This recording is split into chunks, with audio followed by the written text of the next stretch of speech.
Test 1, 2.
My name is Danny Nierenberg, and I am co-founder with Bernard Pollock of Food Tank.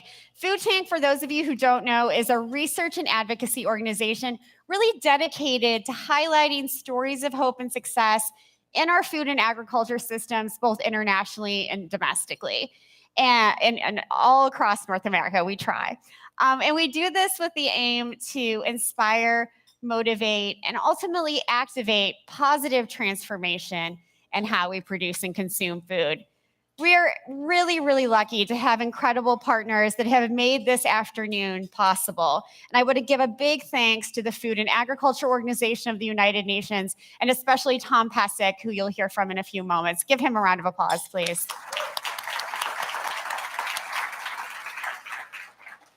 I also want to thank the incredible team at Driscoll's for making today's program possible as well. They are wonderful to work with. I am grateful to the company WholeChain. Thank you to the University of British Columbia, including Karen Lee and Dean Ricky Yada. A huge thanks to Simon Fraser University, including London Joshua Carraway, Shannon DeGroot, and the amazing Sid Mehta. And I want to thank the University of Guelph and their Aero Food Institute, particularly Evan Fraser, who I've had the opportunity to work with over the years, and also Alice Rain. I also want to thank the International Fund for Agricultural Development, and a big thank you to Compass Group Canada, especially Heather Wilkie and Kelly Contreras. Their team prepared the delicious lunch that you just enjoyed, so give them a round of applause, please. Really great, right? And please don't miss the menu that they have planned for the reception at the end of the day. So don't leave. You need to stay right where you are for the next few hours. I also want to thank the incredible folks at Nature's Path who've been inspiring me for many years. They are wonderful in-kind partners to Food Tank. Please give them a round of applause. And I want to take this opportunity to thank the staff in this wonderful building, the farmers who made the meal possible, the food workers who've made this meal possible, and all of the volunteers who are mostly students who've come to help us today. Give them a round of applause. Thank you.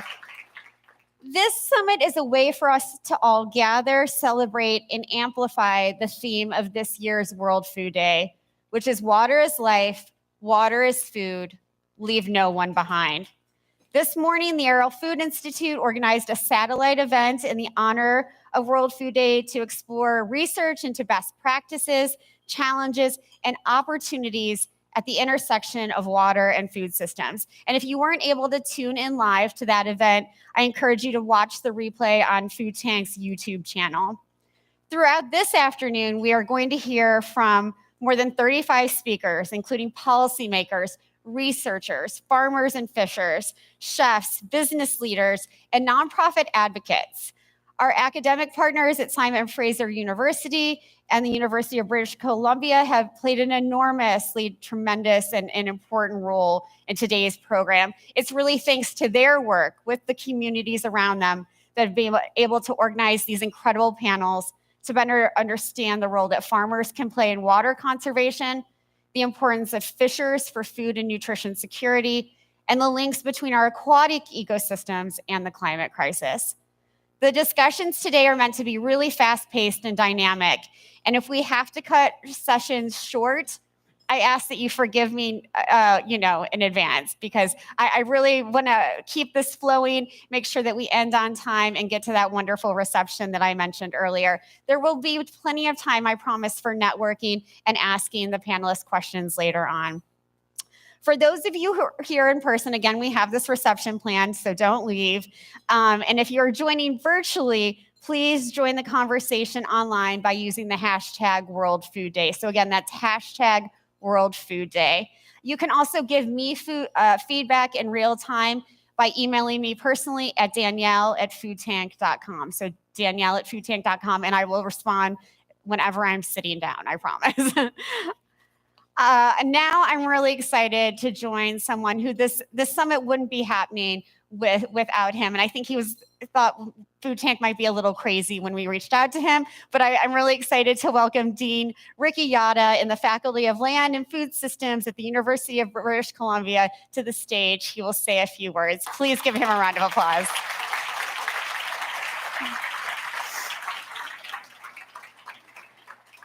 Well, thanks very much, Danny. And let me start off with an apology. I just had mouth surgery because I'm getting implants. So if I sound like I'm speaking through a mouthful of marbles, yes, I feel like I'm speaking through a mouthful of marbles. But thank you, Danny. And you're right, I may be crazy. I think you thought we were crazy. No, you're not crazy. You're wonderful. So today we're fortunate to be gathered in downtown Vancouver on the unceded territories of the Coast Salish people. And this includes the territories of the Musqueam, Squamish, Stolo, and Tsleil-Waututh nations. I'd like to thank these nations who, for millennia, have passed on their culture, history, and traditions from one generation to the next, and have learned to be thoughtful caretakers of the land. And we have much to learn from them. And we at UBC are working hard to take the necessary steps towards reconciliation. But before I get into some more introductions, I want to acknowledge an event that is probably weighing heavy on many of us. And this is the war in the Middle East. A growing number of innocent people are living in turmoil and face danger by the hour, if not by the minute. And we in Vancouver and around the world are worried about families and friends living in the region. And I'm sure, like many of us, we hope and pray for a quick resolution. Now I'd like to welcome everyone to Food Day, World Food Day 23. Here in person, and as Danny said, many of you are joining us by live stream. Food Tank has been a lead convener of this event and has an outstanding reputation for raising awareness and mobilizing people to change our global food system. This is their first Canadian Food Tank Summit, so thank you, Danny, Bernie, Kenzie, and all the wonderful people at Food Tank. I remember having that call, and I go, oh my God, when are we having this? They go, October. And this was in the late summer. And I thought, wow, this is going to be a huge task to mobilize people. But Food Tank, being the organization they are, can mobilize really quickly. And so thank you again for all of your efforts. It really has been a pleasure working with Food Tank, but the other partners in this organization, as Danny has recognized, the Food and Agriculture Organization of the United Nations, Driscoll's, Compass Group, Simon Fraser, and the amazing Sid. Sid, I don't know where you get your energy from. I think you have solar batteries, if not a solar panel. Today's not a good day to have solar panels. Sid, and of course, Food Tank. Now, today we have a very, very wonderful cadre of panelists that you'll hear from this afternoon. Our speakers bring together some diverse viewpoints and lived experiences that we need to hear from them because they're addressing the pressing issue of climate change. They bring stories of challenges, but more importantly, of their successes. And this will all help us build a better path forward. In BC, as you know, if you're from the area, we've been at ground zero over the last couple of years. The tremendous, atmospheric rivers, and I think we're having one right now, and then those real heat dome droughts. And so all of this has impacted us in the British Columbia with regards to our agri-food system and society in general. So now we have to think of ways that we can actually combat some of these challenges. And some of the discussion today will feed into COP28. And I know some of us in this room will be attending COP28. And Bernie, and thank you, Bernie. Again, I think Bernie, Food Tank will be an instrumental partner at COP28. In addition, we're going to bring to events to BC that you'll hear about more during the course of today. I want to also acknowledge our other collaborators for their support and unique perspectives. The International Fund for Agricultural Development, and as Danny has indicated, my colleagues at the University of Guelph and the Arrow Food Institute, WholeChain, and the Forum for Farmers and Food Security. Earlier today, as Danny mentioned, the Aero Food Institute hosted a panel discussion. And as she said, you can watch that on the YouTube channel of Food Tank. Before I pass it back to Danny, I'd like to read a letter from our Premier, David Eby. And I had the pleasure of participating in a longboat race a couple of weekends ago with Premier Eby. He was in a different boat. What we didn't know is that Premier Eby had his security detail with him in his boat. And these people are not small people.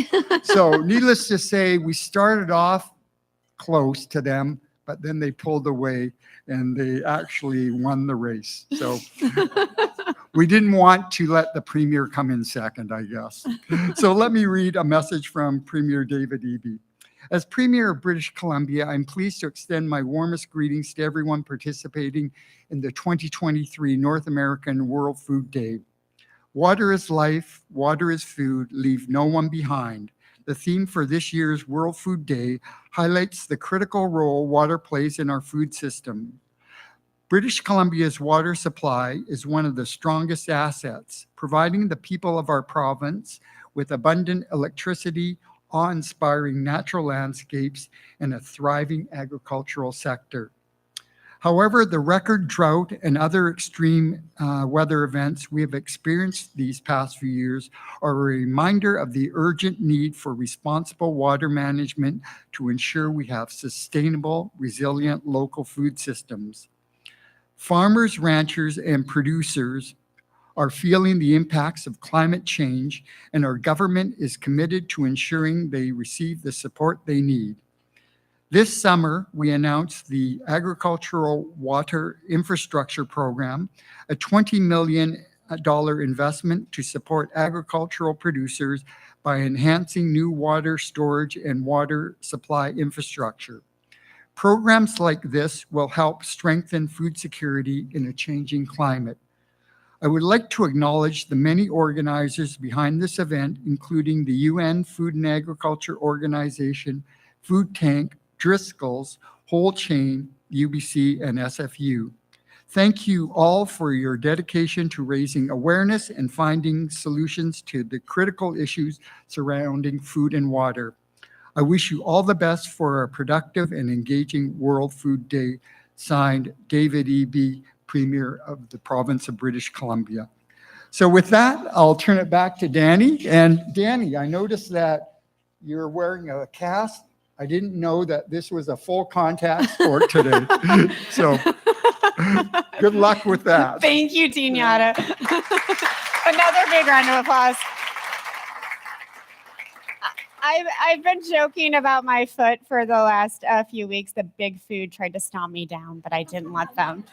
So I'm going to take a seat. Thank you again to Dean Yada. Thanks to you all for being here. I am really, really excited for this next conversation. And I'm thrilled to welcome to the stage my good friend, Tom Pesek, the Senior Liaison Officer at the Food and Agriculture Organization of the United Nations for North America, for our first fireside chat of the day. Give him a round of applause. Right here. While he's getting seated, we're going to share a video with you from Beth Bechtel, the Deputy Director General at the FAO. So enjoy the video.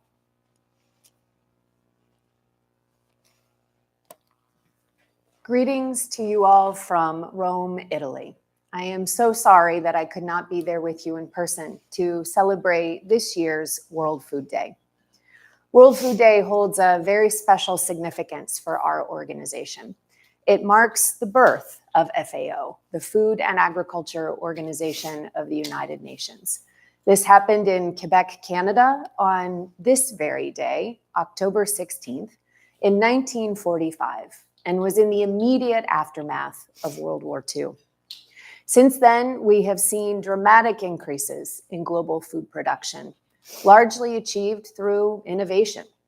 And these advancements have also helped to lift billions out of poverty and have vastly improved the well-being of communities and peoples all around the world. But despite this important progress, over 780 million people in the world currently face hunger. And this is 122 million more people than before the COVID-19 pandemic. These alarming trends should be a wake-up call for all of us, especially on a day like today, when we are celebrating World Food Day. If we are committed to leaving no one behind, it is time to take action now. This year's focus for World Food Day is on water, with the slogan, "Water is life, water is food." With this theme, we put under the spotlight, undoubtedly, the planet's most precious resource, water. It's essential for life on Earth, for food production, but it is also a limited natural resource.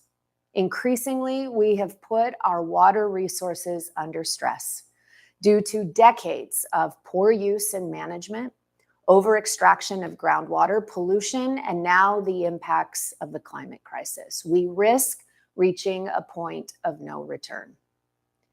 Today, over 2 billion people live in water-stressed communities, and many of these are small-scale farmers.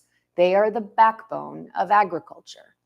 And with about 70% of all of the planet's fresh water going to agriculture, it's time to change how we produce our food, our fiber, and other agricultural products.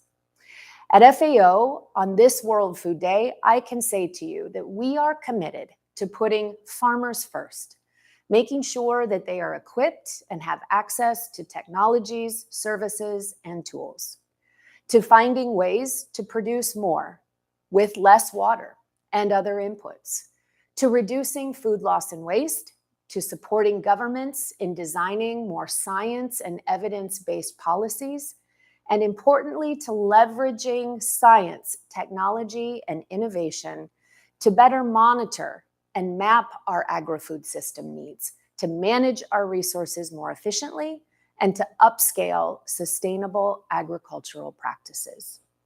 But also our work in other areas of agriculture, in plants, in soils, with livestock, in the space of resilience, with innovation. It's all interrelated, and it helps us contribute to a more sustainable management of our water resources.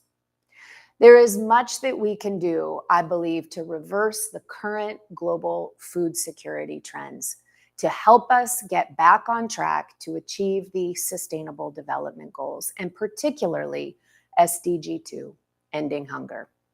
How we treat, how we use our planet's most precious resource, water, will significantly determine our success. Thank you for joining us today in the observance of World Food Day. This event would not have been possible without the support from our co-hosts from the University of British Columbia and Simon Fraser University, as well as our longtime partner, Food Tank, and I know many others who did a lot of work behind the scenes. This event in North America, particularly in Canada, has been long in the making.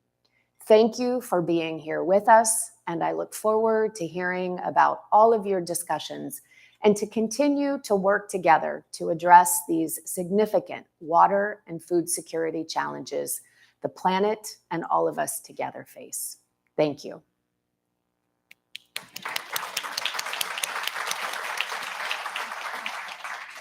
I love that video for a number of reasons, but especially what Deputy Director Beckhold had to say about putting farmers first. I think we forget that in a lot of these conversations, even though it's farmers who are producing food and conserving water and coming up with all those innovations that she mentioned. So it's so important that they are treated with respect and dignity, and that they are compensated for their efforts. So I'm so glad that she had a chance to say that. And Tom, I'm really thrilled that the theme for World Food Day this year is so focused on water, and not just water as this natural resource, but water as life. And I'm wondering if you can talk about sort of the process that went into coming up with that decision to really focus on water this year, especially because, you know, as Dean Yada said, we are in a very critical year for the climate crisis with COP28 coming up. Thanks, Danny. Before I dive in, I'd just like to share in your extreme enthusiasm about being here in Vancouver. On a personal note, Vancouver's been on my bucket list for decades. And I have been to Canada probably 50 times, but despite my best efforts, I haven't yet made it here until today. So it's really great to be here. And I'd also like to thank our co-hosts from University of British Columbia, Simon Fraser University, as well as the University of Guelph. And before you start, I have to say that Tom is one of the biggest hockey fans I've ever met. I consider myself an honorary Canadian. You should. I hope you'll have me. But no, I'd also like to thank Food Tank and Danny and Bernie and the fabulous team at Food Tank, not just for your partnership. We've known each other, I think, for 20 years, and this is the first time we've ever shared a stage. So this is a special treat for both of us, I think. But I'd like to thank Food Tank in particular for playing a really indispensable role as a thought leader, as a convener, and as a champion of all things food security. Food Tank is constantly showing us what we need to pay attention to, helping to connect the dots for us, and showing us where things are going, but always doing it in a constructive and positive way. So if I could ask for a round of applause for Danny, Bernie, and the entire team at Food Tank. Thank you.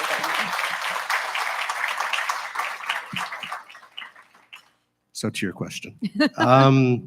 So yeah, no, I think, well, for starters, it was a bit obvious, I think, to focus on food security, water security rather, this year for World Food Day. As Dean Yada mentioned, and Danny, you yourself mentioned, the trends are quite bad. A third of the global population faces water stress, doesn't have adequate or sufficient access to safe water, which is a major challenge, obviously. And if we don't change our current practices, those figures are going to increase exponentially in the future. And equity plays a big part here, or is affected in a big way, because women and girls in most parts of the world are disproportionately affected by this. So that's another reason for focusing on this cross-cutting issue now and doing it this year. Water security is under unprecedented stress and pressure because of poor management practices, the increasing and intensifying effects of climate change. And the good news here, though, is as with many pressing global challenges, agriculture holds the solutions to these challenges, but we need to act with urgency to address this situation and really to rethink and change the way we coexist with our most precious resource, water. I wonder from your perspective, and again, we've known each other for decades, and I know these issues are so close to your heart. Why have we not really realized the close sort of interlinkages between, so many hungry people in the world and lack of access to clean, affordable, safe sources of water? It's shocking, really. I mean, myself personally, even when it was announced internally that this was going to be the focus for World Food Day this year, it's so obvious, yet it's something that we all, I think, take for granted. Water, the importance, its fundamental importance in our daily lives. And obviously, in addition to a resource like air, there's nothing more fundamental. And we can't have food, we can't live without water. I think part of it is, as some of you may know, FAO was very much involved in helping to facilitate and support, as was Food Tank, the recent UN Food Systems Summit a couple of years ago. And the effort there was really about trying to transform in a pretty fundamental way and included all stakeholders and actors from around the world, from various sectors, ways to transform our food system to make them healthier, more resilient, more sustainable, more inclusive, etc. And now that that's taken place and that work is ongoing, it seemed, I think, only natural to turn to water. Absolutely, absolutely. One thing that I was inspired by Deputy Director Beckhold's comments was she talked about the innovations. There's so many innovations happening, and farmers are leading so much of that, but they're not getting the investment that they need. So I'm wondering, one, if you can talk a little bit about how farmers are working to conserve water. We blame farmers a lot for so many things, but there's so much opportunity that they're creating. And two, where can we get more investment?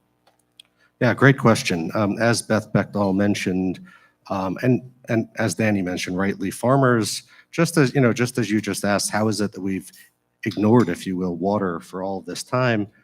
Why is it that we continue to ignore farmers in conversations like this? They're so fundamental to it. In terms of investment in farmers, at least within FAO, we've had quite a 180 turn, I would say, as an organization in engaging the private sector. If I'm speaking honestly, I think in the past, our organization was certainly perceived as perhaps not being open to the private sector. But I think under new leadership, there's recognition that the private sector absolutely can play a very critical role, especially in leveraging and mobilizing resources. And there's no way we're going to achieve scale without the private sector. I think that's such an important comment, because I think an organization like Food Tank, if you had asked me when I first met you, would I be engaging with companies, I would have said, heck no, that's not my job. But it is. They have to be part of this solution. You mentioned the sort of the plight of women and girls when we're talking about water. So much burden is placed on them. But again, so many innovations are coming up. One of the last times I saw you in person, I think was in May, when FAO released a really strategic report on women in food and agriculture. Can you talk about sort of the role of women in all of this? Yeah, I mean, women are unquestionably the most important actors when it comes to our food system and into solving so many of these problems. Especially when you talk about food security and water security, the biggest way I think we're ever going to address this problem or improve it at scale is at the individual and the household level, which is in particular where I think women play the biggest role in the daily decisions that get made around food and water, as well as the practices and uses. And so I think not just farmers, but especially women and women farmers are uniquely positioned to play an outsized role in leading this shift. Another thing that comes to mind, as Dean Yada pointed out, we're all very concerned about the conflict taking place in the Middle East, but there are so many other conflicts, unfortunately, taking place around the world. How does that affect how people access water, especially farmers? Great question, and we could probably discuss that all week. But and this is obviously not news to anyone in this room, but one of the things that keeps me up at night, especially when you think about the future of food and water, is so much of the protracted conflict that we see now is over natural resources, especially water. And that is only going to intensify. We all know the numbers that by 2050, we're projected to have a global population of almost 10 billion people. So we're going to need significantly more food to feed that larger population amid intensifying and accelerating climate change impacts, doing it on less land with dwindling water sources. So I think that it's very worrying, it's very disturbing. And if we don't make changes now around this question of access and equity, we're poised to see significantly more conflict in the future. Yeah, we need better water diplomacy for sure. It's a big governance issue. Absolutely, absolutely. You mentioned the private sector before, and here we are at an academic institution. And I wonder how, I know FAO works with so many different kinds of leaders and experts. How do you consider the academic community to be contributing to these conversations? Another great question. I mean, FAO itself is a knowledge institution, and a lot of the knowledge that we help to generate is produced in partnership with researchers, with academics. So, FAO sees itself in a way as almost like an academic, in addition to being focused on policies and programs and implementation, et cetera. I think we also would see ourselves within the United Nations system as a bit of a knowledge organization and an academic institution. So there's no way that FAO could possibly conduct the sort of research and produce the sort of knowledge that it does, the data, the statistics, the modeling, the mapping, the assessments, the monitoring, all of that without research institutions from around the world. And there are probably 24 in Canada with whom we partner quite closely. Yeah, it's quite exciting. And I've had the pleasure of going to FAO, and I do feel it's kind of its own sort of academic institution. You feel like you're walking into the halls of something very great there, because so much great research is taking place. Because there are students in the room, and because you and I have been doing this a long time, I wonder what advice you have for students who are interested in hunger and environmental sustainability issues. I think if we're sober about the challenges before us, we recognize that there's no way these are all going to get resolved or solved in our lifetimes. That is yours and mine. Right. So it's really essential that we train and we empower and we engage and inform and educate and mentor, if you will, the next generation of young people. I think young people have an opportunity to get this right and to establish habits and practices, especially around our use of water, that do it in a much better, more sustainable and responsible way than our generation is doing it. So I think students, young people are essential. It makes me want to apologize to all the young people in the room, because I feel like Tom and I really did try to do things, and we are still trying to do them, but so much burden is placed on them right now, and I know they are coming up with creative solutions and have so much hope. So that continues to inspire me, and I know it does you as someone who has children, who really, we feel inspired by the youth we see around us. Yeah, and I would say that as Beth Bechtel mentioned in her video, World Food Day, I think she said we celebrate World Food Day. I mean, the way I've always thought about it is World Food Day is about raising awareness. It's about highlighting solutions to the complex problems that we face, but also about mobilizing and inspiring action. So while it may not be a happy day, especially with nearly 800 million people around the world who are hungry, it is a day for optimism, for hope, for inspiration, for commitment, and especially action. And what better group to take all of that on than students? Do you want to talk about any of the other World Food Day events that are happening around the world this day, today, or earlier today? I mean, I think all of us are at the best one. No, there's what's called a global World Food Day event that takes place at our headquarters in Rome, Italy. So I would say that's probably the central one. But there are World Food Day events happening all across the world in almost 200 countries around the world, and cities and towns and provinces. In fact, I believe there's also one that the University of Guelph is organizing as well. I mean, I wish we could be at that one as well. It's great. No, it's great that so many events are taking place.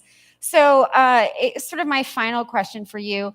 COP28 is coming up in less than 50 days, I think now at this point, maybe 58. What do you hope world leaders take action on, specifically about sort of the link between our water crisis and the climate crisis? I mean, I think it really just comes down to political will. I think we know a lot of the answers to the solutions rather, to the problems that surround our food systems and access to food and nutrition and nutritious food, et cetera, and also access to water. So I think it's really about political will. It's about coordination. It's about partnership. So hopefully from COP28, there will come a document or a framework, at least moving forward, where there are some concrete and tangible ways in which the global community can move forward. We can only hope. So we'll wait to see what comes out of COP28. Please give Tom Pesek a round of applause for all of his astounding work. Thank you, Tom. And thank you so much to the Food and Agriculture Organization of the United Nations once again. We're now going to turn to our first full panel discussion about creating a blue future for food. I'd like our speakers to join me on stage. Please welcome Claire Dawson, the Senior Manager of the Fisheries and the Seafood Initiative for Ocean Wise. You can give a round of applause as they Mark Smith, the President and CEO of the Pacific Seafood Industry Association. Paul Landsbergen, the President of the Fisheries Council of Canada. And Saul Milne, the Strategic Advisor for Hahum Fishery Society. And another big round of applause. I do that to keep your energy up and make sure that none of you fall asleep, although this is a very exciting program, so I doubt that will happen. So nice to see you all. Thank you for joining. Claire, I want to start with you if I can. You and I talked a little bit about what we learned during the pandemic and the things that I'm afraid that we'll forget about what we learned. But I'm wondering if you can talk about what was sort of brought to life about local sort of resilient supply chains, especially when we're talking about aquatic systems. Yeah, the pandemic, and thank you so much for having me today. One of the things we noticed with the way we do our work is that in the pandemic, things shifted. A lot of people used to eat seafood out at restaurants and were a little bit more afraid of cooking that kind of thing in their homes. But we saw a lot of that shift to people cooking in their homes. And those folks deserve to know where their seafood is coming from. And during the pandemic, we saw it get very challenging for producers to be selling their products abroad. This is specifically a challenge in seafood, where in Canada, we're largely not eating seafood that's grown and harvested in Canada. What we eat is predominantly imported, and we're exporting our high quality seafood that's either caught or farmed here. So in the midst of global disruptions, it became very challenging for a lot of Right. our producers to gain access to markets, because those links, the literal logistical links that you need to get that product to where people were able to access it, just didn't exist. So it really brought to light the importance of local producers and the importance of really celebrating the amazing sustainable seafood, whether it's caught or farmed here in Canada. And so that really became something that we wanted to focus on, is not just selling Canadian seafood to Canadians, but also to ensuring that coastal communities are gaining their fair share from Sure. those operations, and that people are being paid fairly, that we're celebrating those livelihoods and we're keeping them strong. And that also has to do with better infrastructure that's needed on our coasts. It's really, really hard to be a fisher in Canada now. So that was all illuminated through COVID-19 as hardship. So we really need to shift the way we think about eating seafood in Canada and start celebrating our amazing producers that we have here. That deserves a round of applause, everyone. I want to get back to that infrastructure point in a minute, but Saul, can we talk about this point that we are not recognizing the people who've been fishing and protecting coastal waterways for millennia? When you and I talked, you said that First Nations folks have been protecting coastal waterways for more than 20,000 years. That's astounding. Yeah, I work with 5 New Cholneth First Nations that are on the west coast of Vancouver Island. Our organization called Ha'u means good food, but depending on where you are in the communities, it can also mean Chinook salmon, which are really highly prized salmon for folks on the west coast and all throughout British Columbia as well. I think one of the things that excites the folks that I work for the most is the alignment between what folks are calling the blue economy and Indigenous food systems, where we look at prioritizing Indigenous leadership, Indigenous sovereignty, and Indigenous knowledge. And what that looks like for us today is we're doing salmon rebuilding plans on the West Coast that support small-scale salmon fisheries, working to try to get those certified as well to make sure that we can sell locally, but also acknowledge the nation's role in the fisheries overall as well. And we really look at our work around freshwater and salmon restoration as also a way of restoring the authorities of the communities over those places. And the people that I work with, the New Cholneth, draw a really strong parallel between the health of the systems that they rely on and their own personal, psychological, and physical well-being.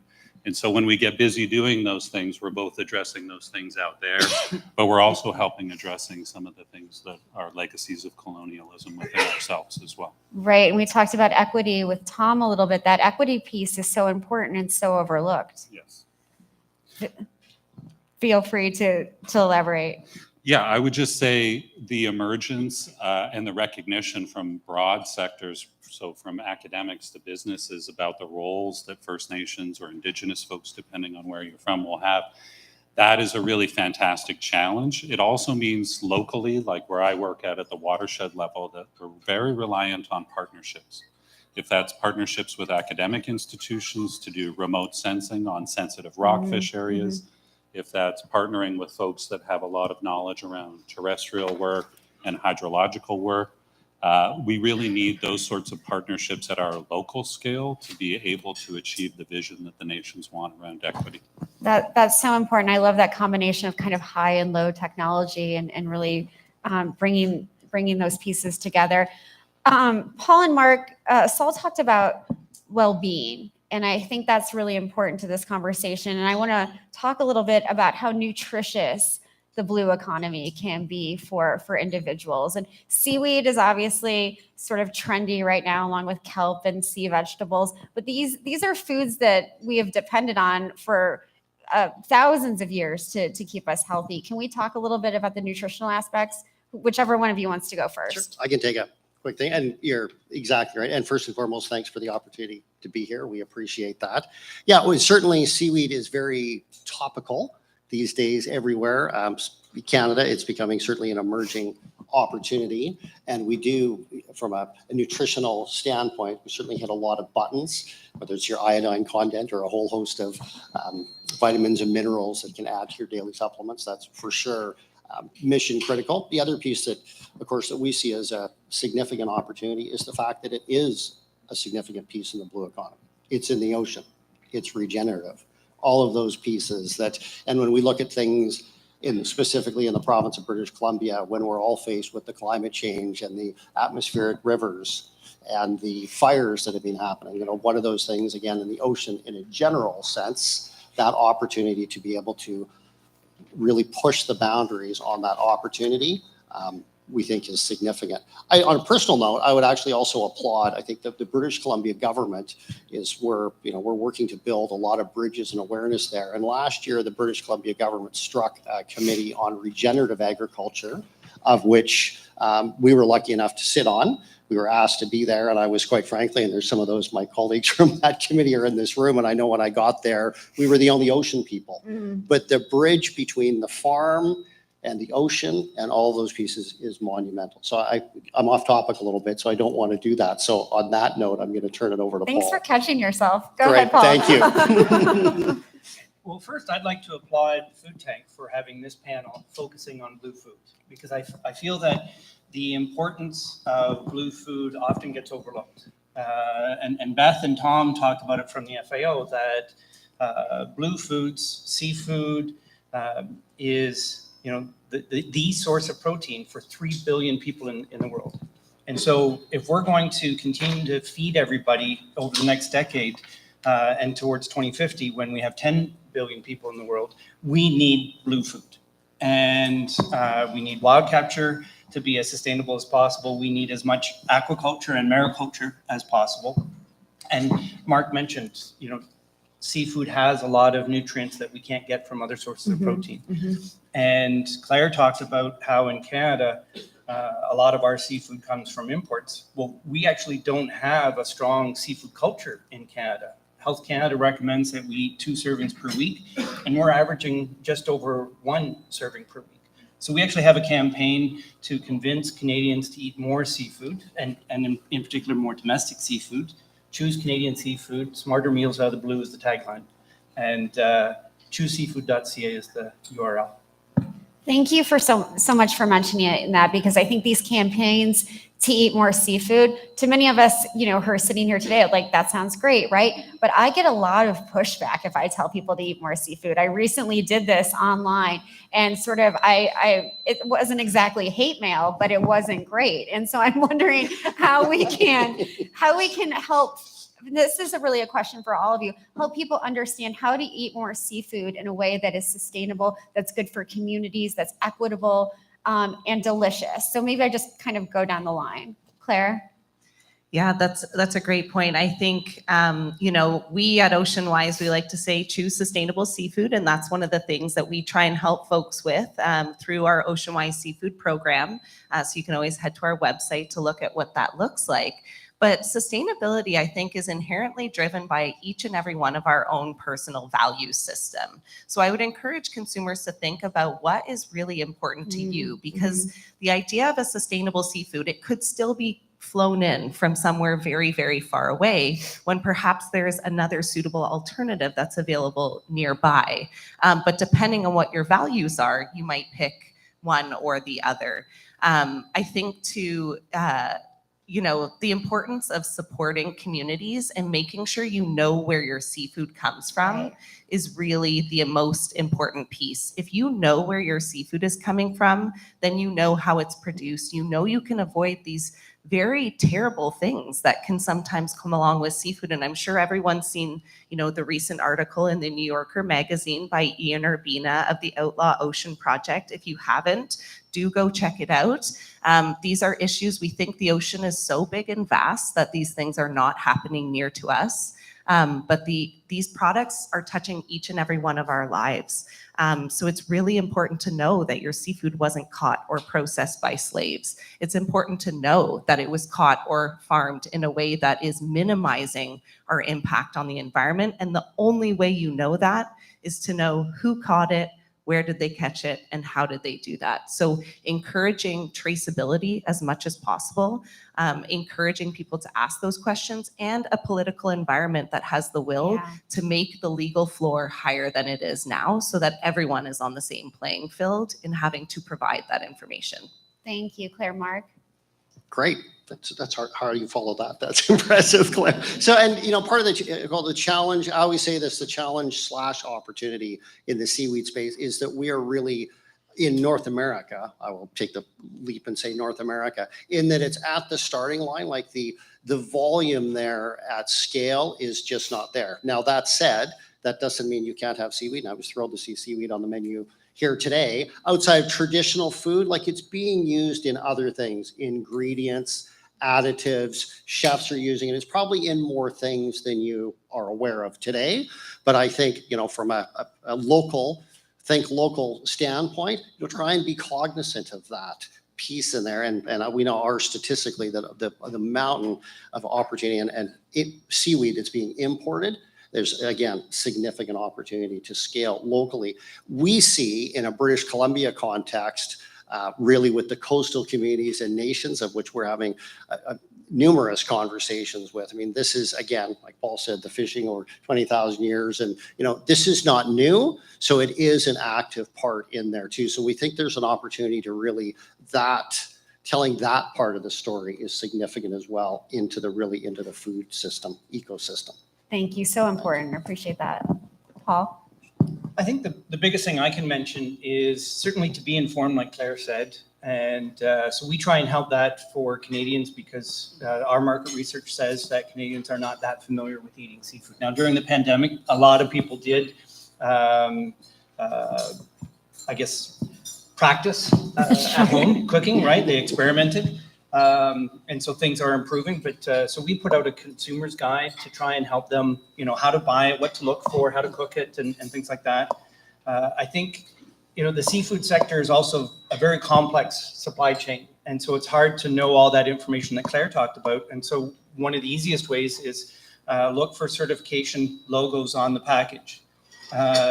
That means it's sustainable, and the fact that the logo is on the package means it's chain of custody, so that information flows from one party to the next down the supply chain. And there's different certification schemes for wild versus aquaculture, so look for those. And I guess pay attention to how your retailer, whoever you buy from, how they procure their products. A lot of the big retail chains do have responsible sourcing programs that even go beyond a certification scheme. So you can take pride in some of that too. That's great. Thank you so much for that advice. Saul? And then I'm going to keep it a little more local. Of course, working with 5 nations means that our work is a little bit smaller scale than others here. What our nations did was went door to door to restaurants and other folks in the community and really started to reintroduce the idea that it was okay for First Nations to participate in an economic fishery, because that wasn't the case in Canada for a long time. It's not the case in other countries as well.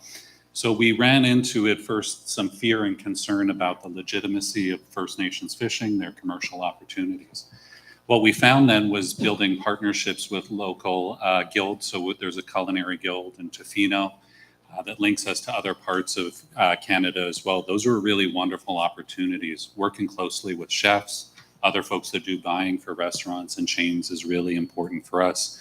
Really what we try to emphasize in our organization is trying to get pieces of the value chain. So as soon as we start talking about logistics, often fishermen tend to see a little bit less than other folks in the value chain. Right.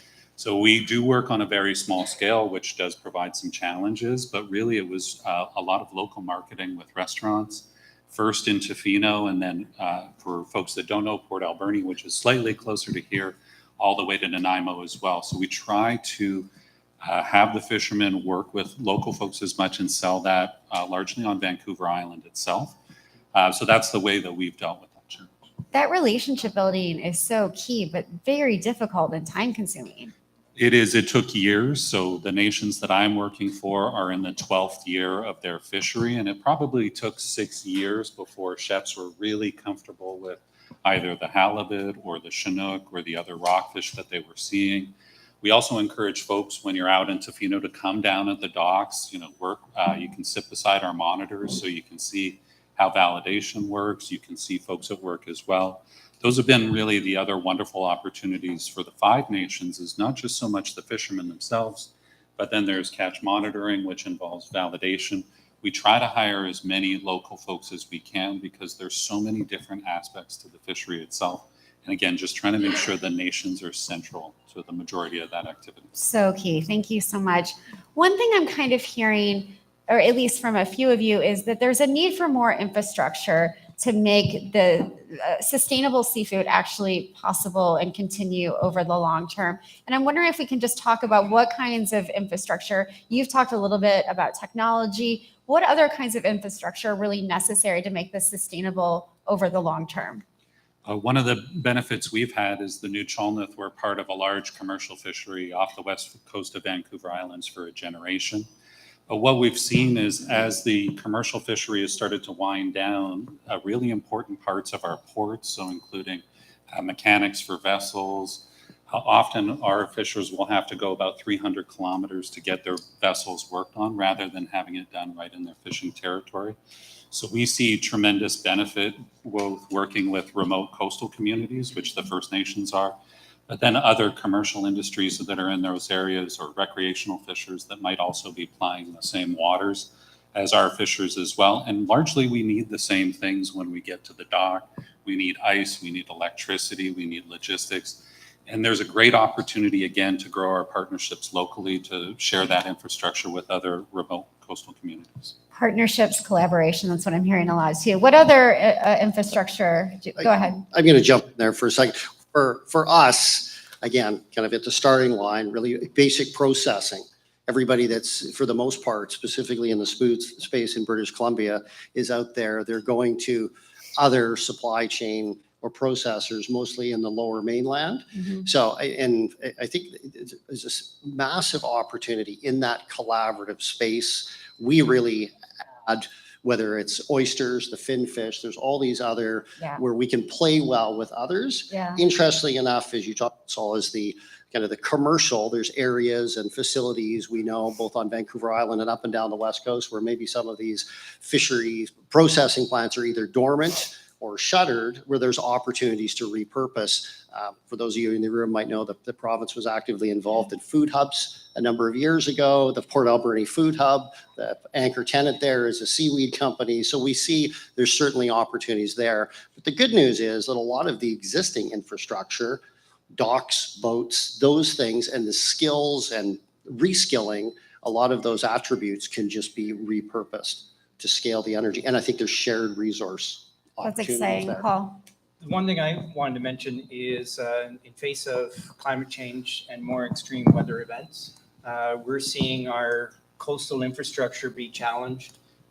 So Hurricane Fiona in Eastern Canada and the wildfires, we need to make sure that our infrastructure is resilient and can withstand a lot of the new pressures that Mother Nature is going to throw at us with greater frequency and more intensity.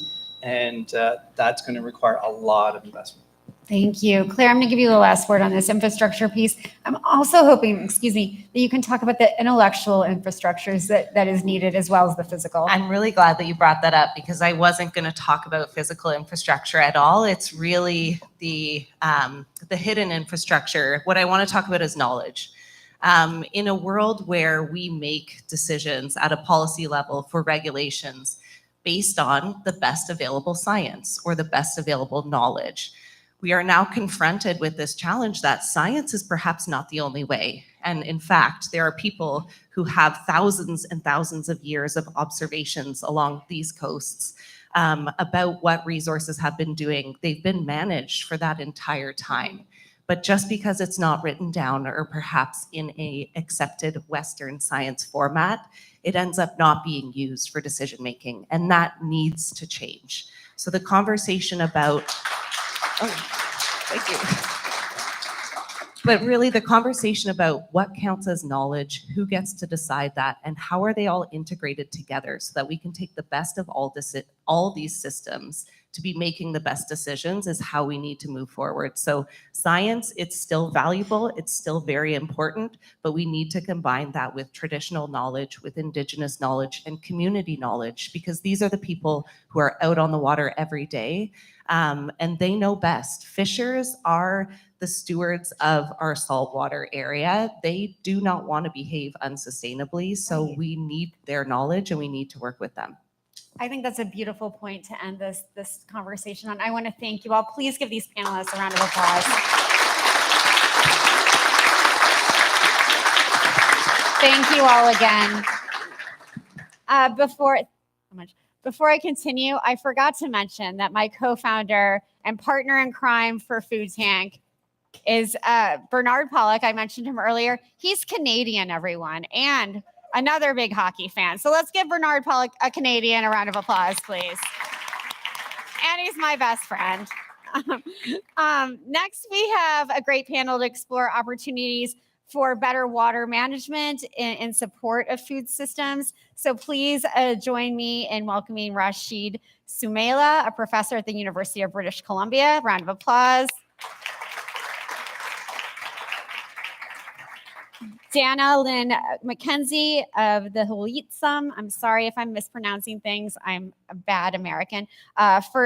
Which First Nation and the senior manager of equity, diversity, and inclusion and indigeneity at the University of British Columbia. L. Curtis Wong, the Vice President of Partnerships and Development for the Canadian Food Food Innovation Network. I'm going to say it one more time, the Canadian Food Innovation Network. And Jyoti, round of applause, sorry. And Jyoti Stevens, the Vice President of Mission and Strategy at Nature's Path. So big round of applause for everyone. Sorry again for my mispronunciations. Really excited for this panel. Thank you all for being here. Dana Lynn, if I can talk to you, and I'm pronouncing it right this time, right? We had a prep call where I just couldn't get her name right. So I'm so pleased that I'm getting it right now. I think this follows our last discussion very well, this question. You have talked a lot about the colonization of landscapes and bodies of water. And I'm wondering if you can describe for me and for the audience what the impact of this inherent sort of racism and marginalization has had on communities. Start Big off with question. an easy question, right? Sorry. Well, you know, we see the impacts of colonization every day. The harm that's happened to Indigenous communities is not historical at all. It's current and ongoing. We see this. The last panel was fabulous, and I thank you very much for the point that was made about Indigenous ways of knowing and being and incorporating those with traditional Western sciences. That has been one of the things that we've done at the Faculty of Land and Food Systems and other faculties that I'm working with at the University of British Columbia. We've really encouraged people to embrace what we call this two-eyed seeing approach that Elder Albert Marshall Sr. established in Mi'kma'ki. And that incorporates sort of the best of the strengths of Western science and the strengths of Indigenous ways of knowing and doing, and really looking at the world through the two different eyes and really having a much better, stronger way of doing things. Right. And that's one way to tackle colonialism. Now, colonialism is not going to go away instantly or overnight. And the harms that Indigenous groups face from other Indigenous groups, from other colonizers, from settler institutions, you know, it's an uphill, exhausting Sure. battle. But that's maybe one way we can do it is through education. Absolutely, that awareness, and I know how exhausting it must be, and I appreciate so much that the work that you're doing every day. So thank you for that. Rashid, if I can turn to you, and Danilyn has talked about sort of this combining of Western and traditional kinds of sciences, or more Western, modern sciences with traditional ways of thinking. And in your work, you have noticed these changes that have been going on in our aquatic ecosystems. But there is a way to do this sustainably, as Danilyn has mentioned, and many others here have mentioned. How can we do that better? How can we make seafood actually sustainable? Yeah, another easy question, right? Yeah. No easy questions. Yeah, to think about this, I work mainly on the ocean, so I look at the ocean, blue foods, ocean food, seafood, and so on. But if you look at our relationship with the ocean, we the people, when we go to the ocean, we do just two things. One, we take all the things we want, the food, into our economy, into our culture, social systems, and what do we produce at the end? Waste. And where do the waste go? They go back to the ocean, to nature. So from the ocean and nature, good things come. To the ocean and nature, bad things go. And for this to be sustainable, we really have to be careful how we take and how we pump out. And this, no discipline can do it. When I talk with economists, I say not even economists can do this alone. We need interdisciplinarity, we need partnership, we need co-creation. We need to bring all our brains together, right? So somebody mentioned gender. When I go to Africa, I tell them until the continent gives the same opportunity to girls and women that they give to boys and men, the continent will never find its way. Half of your brain is not being used, right? That's what it means. So we need to do partnership, and this connects to indigenous knowledge, local knowledge, scientific knowledge, bring them all together in order to deal with this. And this goes to valuation, actually. How we value things is crucial. I gave a talk and I told them that fish is more valuable than diamond, and they were all shocked. Have you ever heard that? Fish is more valuable than diamond. I could explain this. Fish is renewable, right? So blue food, you can have it forever. And I have in my latest book, the title is Infinity Fish. We can continue to get food forever if we manage this wisely, which we are not doing now, no question about that. So we need to team up, work together, get our ducks together to ensure that our children and grandchildren also have the opportunity to eat salmon and halibut and so on, not jellyfish. Okay, so there's a lot of joint work to be done here. Yeah, thank you, Rashid. I love this idea of food forever and infinity fish. And Curtis, I'm wondering if you can talk about the innovations that will get us there. We talked about traceability in the last panel. That's not enough, though. We need more innovations that truly help us to make the oceans and our aquatic ecosystems sustainable. Sure. Thanks for the question. And everyone should know that my boss was actually supposed to speak here, and I'm filling in. So the entire weekend I was reading about all of the members in the Canadian Food Innovation Network that's in water innovation. And there's a surprising amount that actually aren't members. So we need ideas and we need you to become members so we can share that knowledge across our network. The two that come to mind, one is out of Quebec. There's an innovation which is being smarter and more aware of the moisture that we lose in rescuing and saving our produce. So if we're not taking care of our produce, it's wasted. And if we take better care of it, we don't have to purchase more often, and we use everything that we're actually buying. So that's a kind of a refrigeration technology. The other is the majority of our members, which are from BC and Quebec, are around irrigation and the waste of water at the farming level. And so there's quite a few smaller companies or startup companies that are trying to get out there to better our farming technology to ensure that we are using less or being efficient, and that comes with smart technology. And the last thing I would mention, and I'm calling out a gentleman that's in the crowd because he reached out to me a couple of hours ago to say to meet today.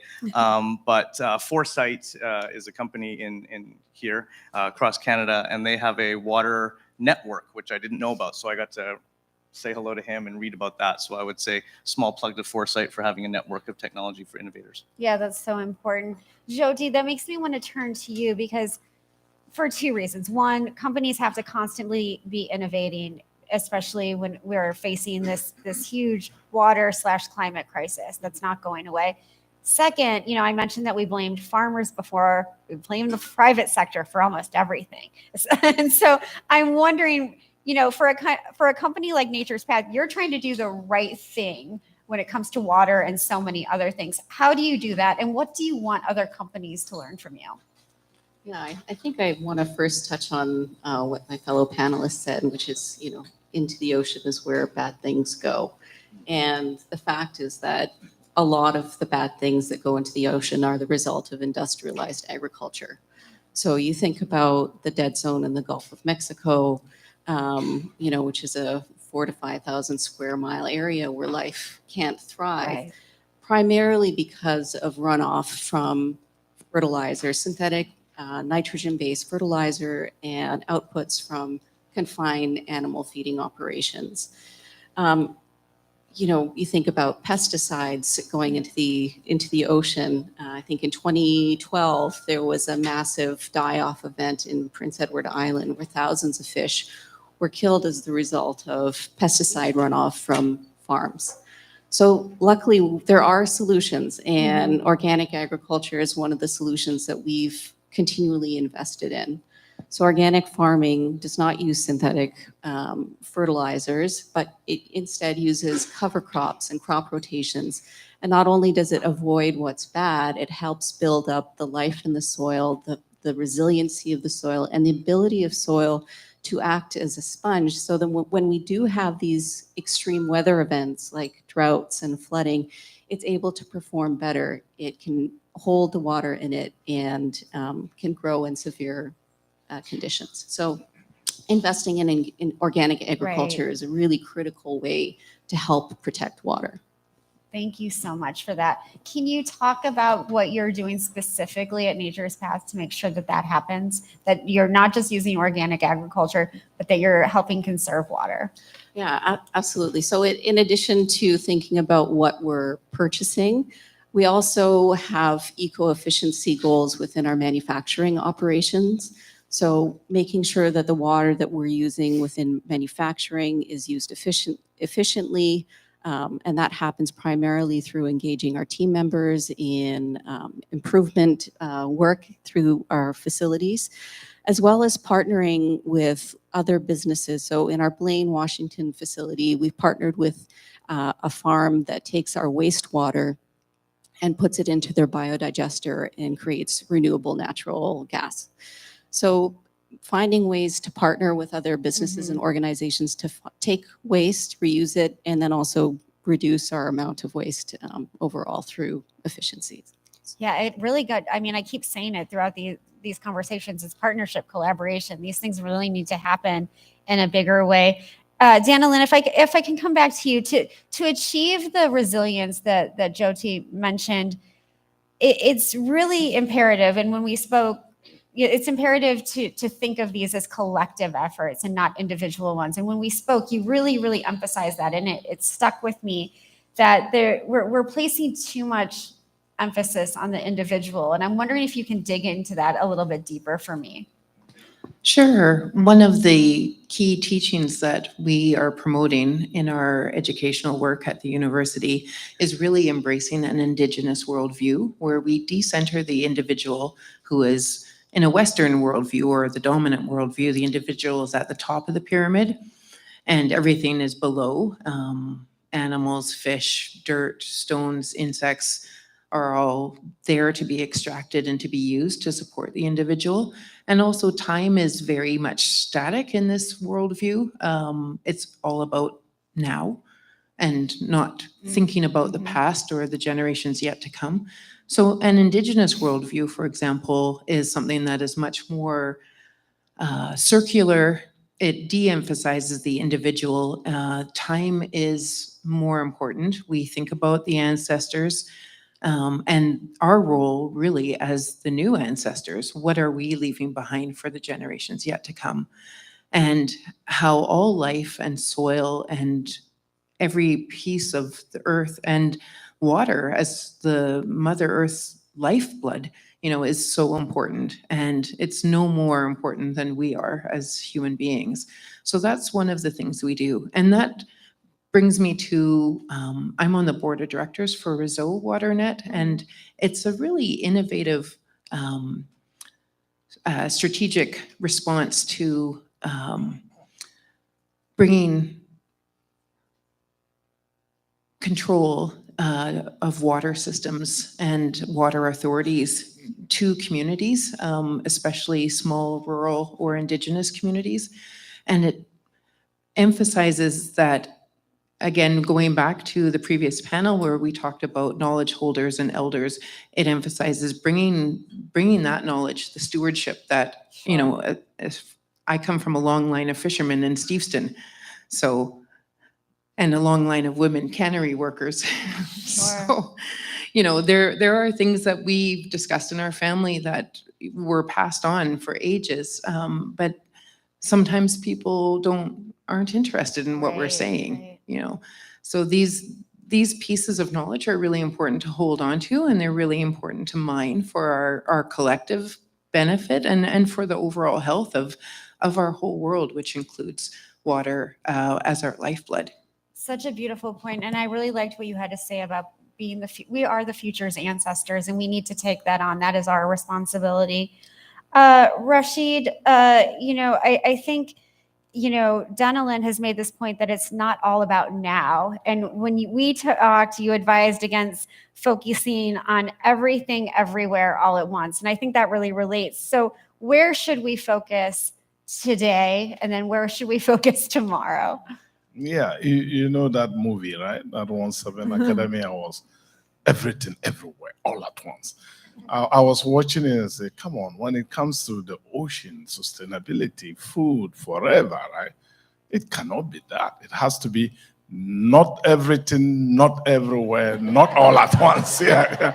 So and not everything is, people want to go deep into the ocean and catch the creatures that live for so many. There are fishes that live 100 years. Longer than grandma and grandpa. So I say anything that can live longer than your grandma and grandpa, just leave them alone. They're deep in there's no food, it's dark, they're very economic animals. Don't touch them. Otherwise you are mining them. Then how about not everywhere? We want to fish everywhere, right? You have country waters and you have high seas. The high seas are 200 nautical miles away from the coast of a country, right? And people are going there. It's large. It's 2/3 of the ocean, but very little fish there. They go there, pump CO2, try to. A few countries, they're chasing tuna. I say, let's make the high seas a fish bank for the world. So when the fish go there, they get peace. Nobody's chasing them around. They grow, and then they jump into your boat. And of course, cheaply you catch them. You don't pump CO2. So that's the second angle. And then not all at once is about intergenerational equity, right? The First Nations talk about planning for the 7th generation. We plan quarterly, and that kills the environment. Let's be more long-term, think about our grandchildren, and so not all at once. That's the point here. Thank you, Rashid. Yeah, Beautifully said. Thank you. Curtis and Jyoti, when we're talking about terrestrial systems and finding ways to conserve water, I wonder what the advice that you have for companies who, I call it green wishing. They want to do the right thing. They're not exactly greenwashing, but they really want to do things that will help conserve water practices or help conserve water with different kinds of practices. What kind of advice do you want to give to them? And Curtis, I know you know a lot about precision agriculture and that kind of thing. Do you want to take this on first before I turn to Jyoti? Yeah, I can. I mean, it's hard to follow the gentleman down there because he's so accurate. And, coming from a platform recently of food waste, we know that we're wasting so much at the farm level. So if you think about how much we're growing and using all that water to grow all that product and then throwing it away, I would start there. And so when you look at more responsible buying, more responsible consumption, and to not have it all at once. Eat what's local, eat what's in season, and don't buy the things that are you want just because you feel like it, but it's out of season, and that would help. Never mind the earth footprint, but the actual water part of it. In terms of what we're seeing out of sort of precision agriculture, I mean, I think your vertical farming and the more efficient use of what we're growing is great, but we live in this part of the world where we have everything at our, we really are privileged to be in Canada, but also on the West Coast. So use what's here and use what's now and use what's in season, and that alone, will just be aware of that will help water use. Thank you for that, Jyoti. Yeah, I think my advice for thinking about water is the same that I would give for thinking about sustainability as an organization. So if your business is interested in looking at sustainability, starting with what your values are, Yeah. thinking deep about what it is that you're doing, what you're making, every choice that you make as a company has an impact on people and the planet and water systems and terrestrial life. So yeah, start with your values, look at your products, look at the impact of what you're using has, and create a strategy from there. It's interesting that you bring up values around the private sector to me, because I was being interviewed sort of, and I, signed an NDA, so I'm not going to talk about which company it was, but I was being interviewed by the consultants for a company who were like, what should we be doing around XYZ? And for me, it came back to the values. And I said to them, I don't think that the company that you're representing will be around 10 or 20 years from now, because people's values, like the people in this room, people's values are changing. And I'm wondering if you can all sort of comment on that, because as more people understand what's happening to aquatic systems, what's happening because of industrialized agriculture, the next generation, Generation Z, Generation Alpha, they're not going to put up with what we've all put up with. And so do companies understand that? Do research institutions understand that? And if not, how can we help them do that better? In 2 minutes, you all have to comment on this. Curtis. I mean, I agree with everything you're saying, and I think that until companies decide to put profit well below third, fourth, and fifth as their priority, they have to listen. And I've never heard that term greenwashing.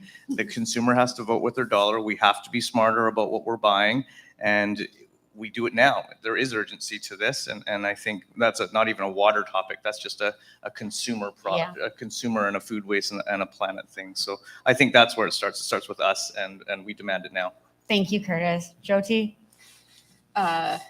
Yeah, my head was going on all sorts of tangents, but I think absolutely consumer values are changing, and as companies, we have to be listening to the needs and the desires. But I think beyond that, one of the things that's resonated with me is like a quote from David Suzuki, where he said, "There's no business to be done on a dead planet."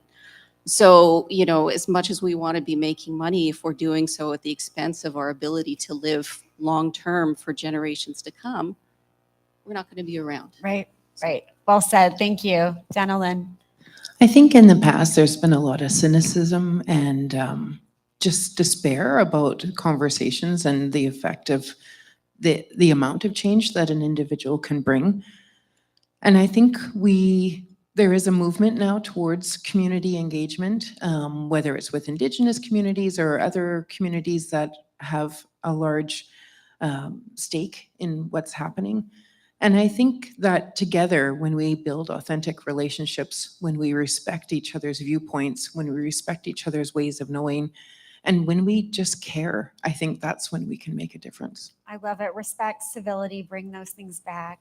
Rashid, you get the last word. Yeah, I'm happy we're ending with values and valuation, because that is the beginning of everything.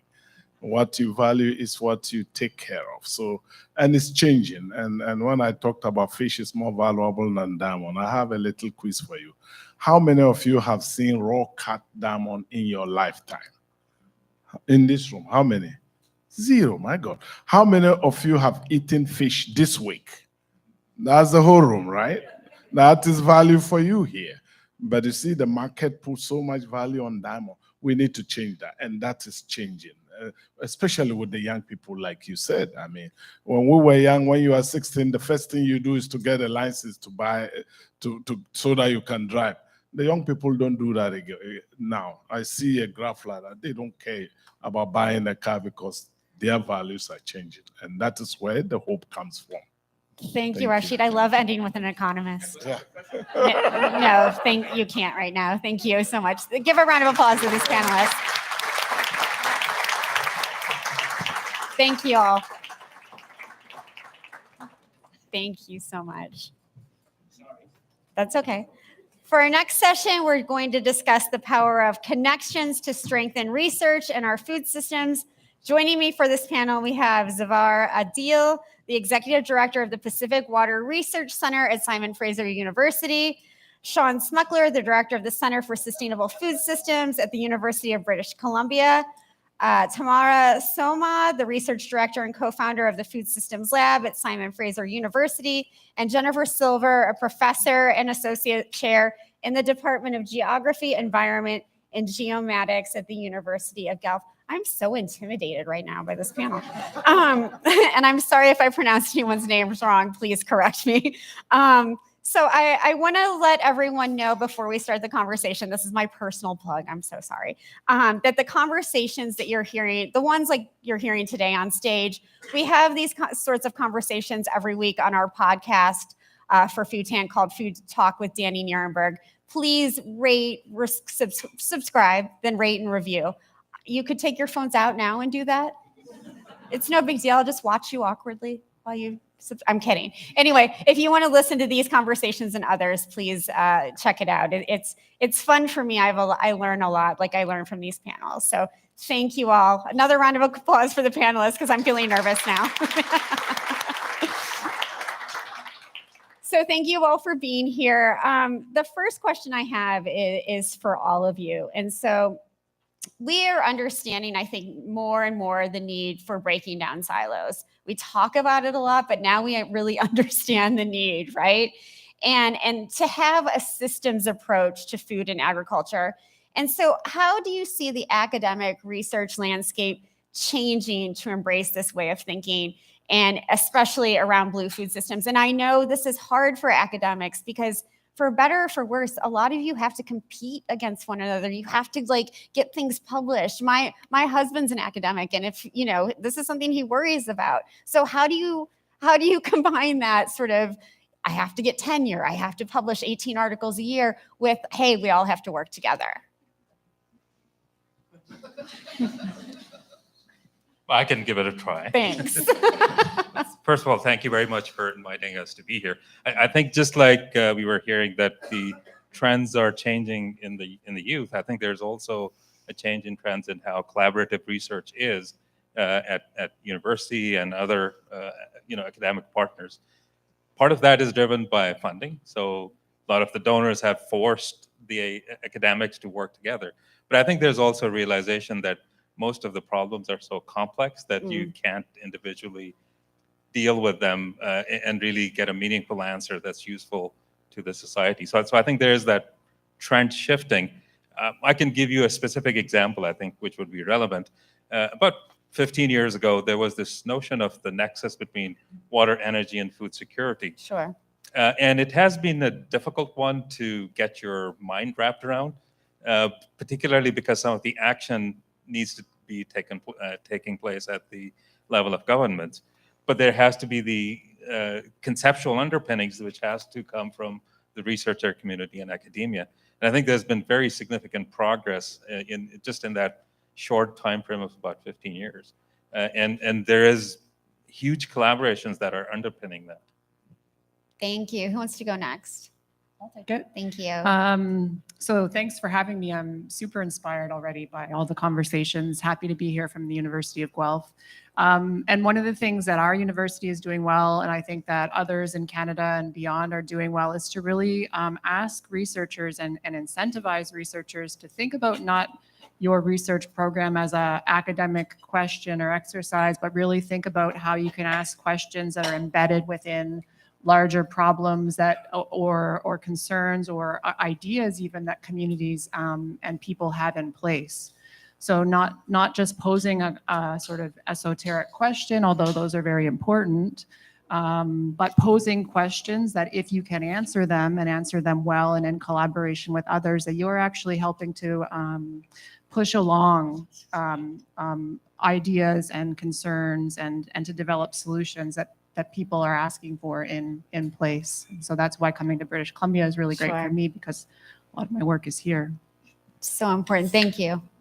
And what I really love is that, so I'm part of the Faculty of Environment, and in our very own faculty and in our university, community engaged research is actually a major priority. Yeah. We actually have internal funding that is supposed to be partner-led. So meaning like partners actually work with us to design the questions, identify the solutions. So And I great. think what's really great about that kind of collaboration is that you can truly make meaningful impact rather than creating problems that, kind of create more externalities.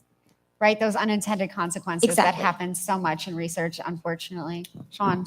Yeah, I concur with everything that's been just said. I think we really are at a time in history where we need to move beyond the silos. And I think from the top down, we're seeing some incremental movement. But I think it's people like us that are really driving that, Yeah. trying to connect with partners. And it's been great hearing how much emphasis there has been in the conversation today around those partnerships.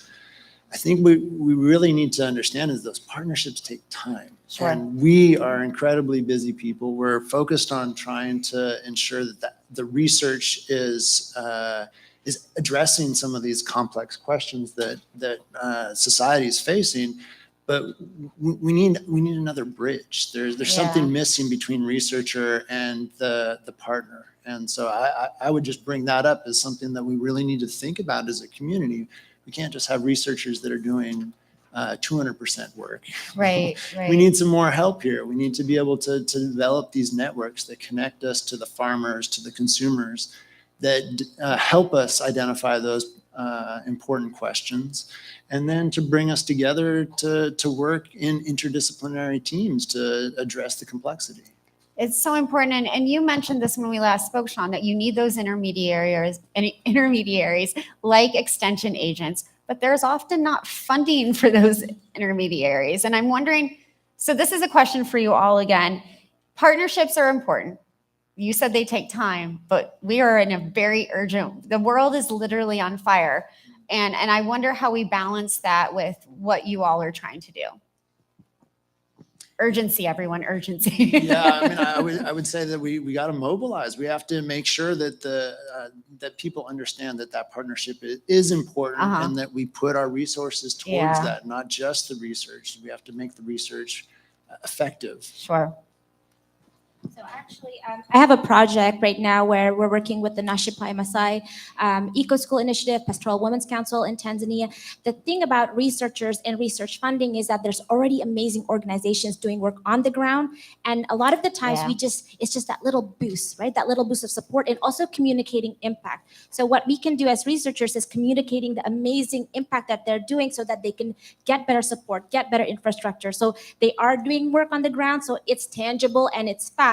We are just going to push it to put that transformation out there. Yeah, you just put the fuel behind it. I love that. Exactly. Jennifer? Yeah, something that I would add is for the grad students and students in the room, and to really see this point in time in the work that you're doing during your degrees as an opportunity to develop relationships that you're going to continue to have as you go on into whether it's working in a university or working in other sectors, where it's the relationships that you're developing now that who knows the ways in which those relationships and those understandings that you have of each other can be mobilized quickly or on certain topics or even in response to funding calls, quite pragmatically. I didn't think of it that way. Right. But now, in retrospect, many years later, I have these relationships. And when I come back to Vancouver, I have dinner with somebody and I go, oh my gosh, yes, we can work on this together. So it's investing in relationships, building in your research, but recognizing that the relationships you're building early on in your career can be impactful down the road. So smart. Thank you. Adil, when you're thinking about communicating some of the findings and some of the things we're talking about from your research, with students and others, what has been most effective? What has been most successful? Well, I think at the end of the day, it boils down to knowledge mobilization in a way that it actually connects with the end users. And I think it to some extent it happens organically, but I'm a firm believer that to achieve that successfully, you need to have institutions within universities and within academic research institutions. Again, I'll give you a specific example or two. At SFU, we started, I think about 5 years ago, a knowledge mobilization office. And their sole function is to serve as this translator of research into effective and useful information that can be used by partners. The other example is that of broker institutions, which again serve as a bridge between the research community, the end users, the policymakers, politicians, and it's a bridge that goes both ways. So you have to be able to pick up what the burning questions are and drive research to find answers to that. And a lot of times there is plenty of existing information that you need to synthesize and shift and transfer towards the end users. And if I can put in a shameless plug for my own research center, which does precisely that. It is designed to be that bridge between science and end users and science and policymakers. Thank you so much. And I think that is something that I've seen change throughout my career, that it's not just people in white lab coats telling farmers what to do anymore. It's a very different relationship. And Tamara, you have spent so much of your brain thinking about who is not at the table, who is not part of these conversations, who is not here today. And I'm wondering what strategies are both practical and inclusive to get those folks into these kinds of rooms and discussions. Well, that's such a great question, because when I do think about the problem that we have right now, it is a systematic problem. And so when we think about the table that we are setting, who's really included, we think about the fact that, a lot of people who actually have lived experiences don't often have their voice heard by policymakers. And so a lot of the work that we do at the Food Systems Lab, beyond thinking about these issues as in the systems approach, is really leveraging those voices, especially through citizen science. So we have a citizen science project using photography. And what's really cool about that in terms of the knowledge mobilization piece is we actually got the work of the citizen scientists featured at Science World. Nice. And then everyone was looking at it, but also even on the side, I developed a documentary really showcasing the healing power of food. So increasingly researchers have to move beyond the publication realm, although that's important, although I don't think we need 18 per year. I hope not, because then I won't get tenure. but documentary is just art-based knowledge mobilization is also something that the public can relate to. And we scientists can't just be publishing our work in journal articles. We also need to be out there speaking in an accessible way and also thinking about creative output. That's so important. I love that. I mean, please. What Food Tank tries to do is share those stories, and people tell their stories differently, and stories resonate with people differently. And Sean, I mean, working with farmers is so important for so many reasons, but it's often difficult. And farmers, a lot of, I'm from the Midwest of the United States. A lot of farmers I grew up with are skeptical of people who come from academic institutions, and building those relationships that we've been talking about all afternoon is really important. How do you do that effectively? Yeah, I mean, you mentioned the extension person, and I think that's a sort of a tried and true sort of traditional approach for many jurisdictions around the world, including in North America. We don't have that still here in BC. Right. And so we have to be creative about how we develop those relationships. And many of the commodity groups have their own representation that build that bridge. But as researchers, we've developed alternative strategies. So many have alluded to earlier on, BC has become the poster child for what climate impacts are going to be. I think we're also the poster child for how we might address some of those impacts. Sure. So I'm one of the founders of the BC Agricultural Climate Adaptation Research Network. And this is a group of scientists, policymakers, industry representatives who are collaborating to try to develop the research projects that will address these complex challenges, and to do so in a way that bridges our resources, that basically makes 1 and 1 3 and not 2. And that's what we need now in situations like what we have here in BC. Absolutely. And in other places in the world where that could be used very effectively as well. Jennifer, I sort of had the same question for you. What does that collaboration with producers, with farmers, with fishers really look like? And how does it increase access to sustainable food, say seafood? Because that's what we ultimately, or you ultimately want. I do too. But like, how does that increase that access? Yeah, well, I would go back to how I started in this session and saying that listening to people in places and in communities, and in my case, that often is fishermen and fisherwomen and people in coastal communities, where in British Columbia and other coasts in Canada, something that we hear often is that they're concerned about opportunities for young people to get into the fishing sector. And so that, of course, is a local question, a local challenge, but someone like me goes, aha, I hear that. And I'm a social scientist, somebody who is really works on policy. And so as I was sort of alluding to at the start, I started to think about, well, what kind of questions or what type of research that I can I do to help amplify those concerns and to bring evidence to the table in the form of social science that says, what happens when young people can't get into fishing? What happens when people have to leave the fishing sector because it's, economically challenging for them to stay viable?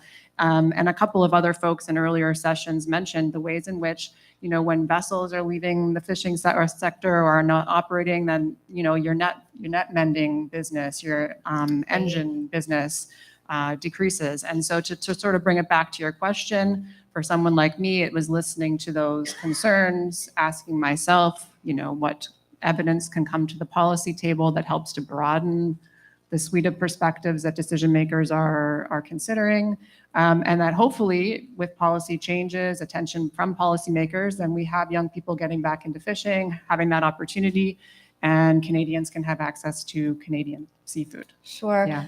I thought we had learned that regional and more regionalized, more localized supply chains were important during the pandemic, and that we would build this amazing infrastructure, that there would be investment from the policy community for canneries and processing plants for seafood.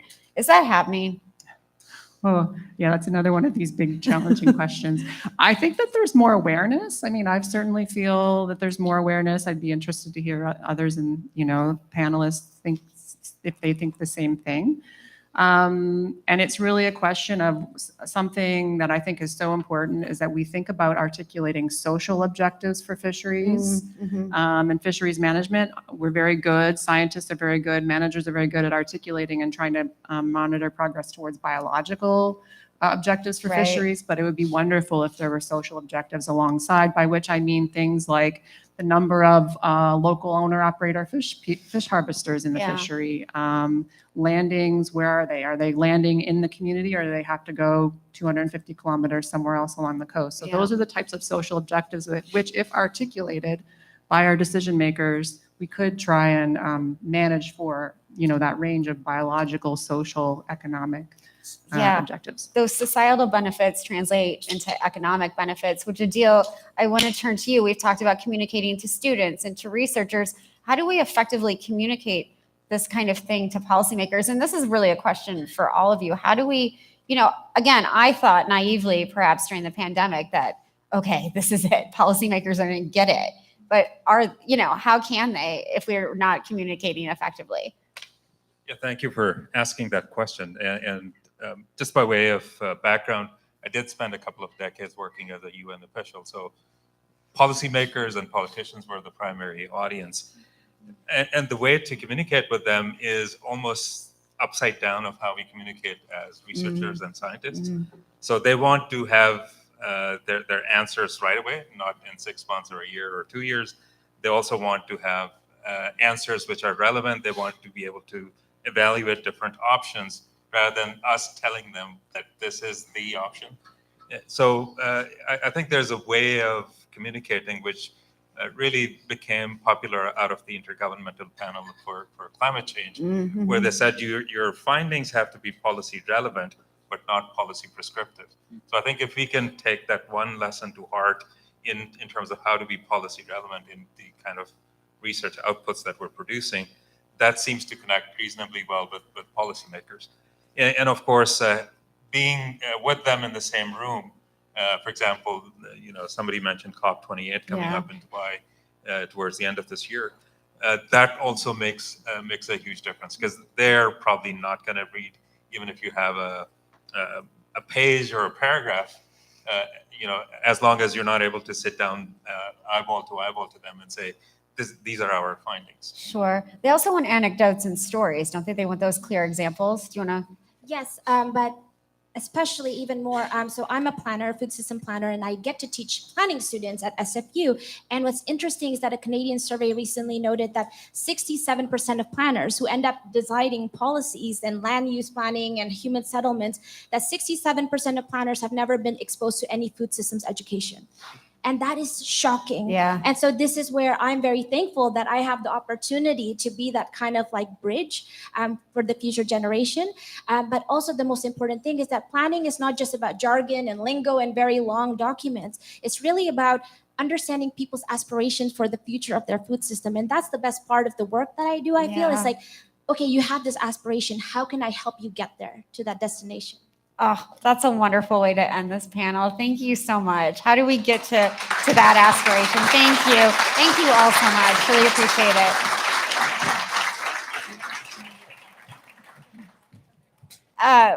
What we put in my, thank you so much. We always put in my script, Danny, to riff on takeaways. I'm just too blown away to riff on takeaways. They said it all, and I'm so grateful for those researchers and academics for the work that they're doing. For our next session, I'm really excited to sit down for a fireside chat with Tanis Thorlaxon, who is really thinking very hard about building resilience into business. She is the Global Sustainability Director for Driscoll, so please give her a round of applause. I'm so pleased to be sitting with Tanis today, and I have to do this because he's watching, but she was a student at Stanford of my husband's, Dr. William Burke, and so he was so excited that you were going to be here today, and he's very proud of the work that you're doing. So let's give that a round of applause. Sorry, I had to do it. So thank you so much, Tanis, for joining us. Thank you to Driscoll's for supporting this event. We really appreciate it.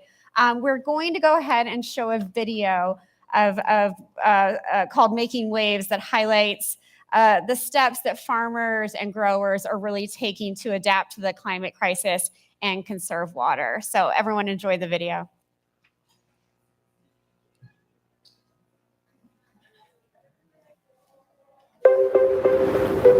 Climate change has affected our berry farm. The biggest area of concern that I have is water resources. There is 100 to 200 years of water left in this groundwater basin at the current rate of extraction.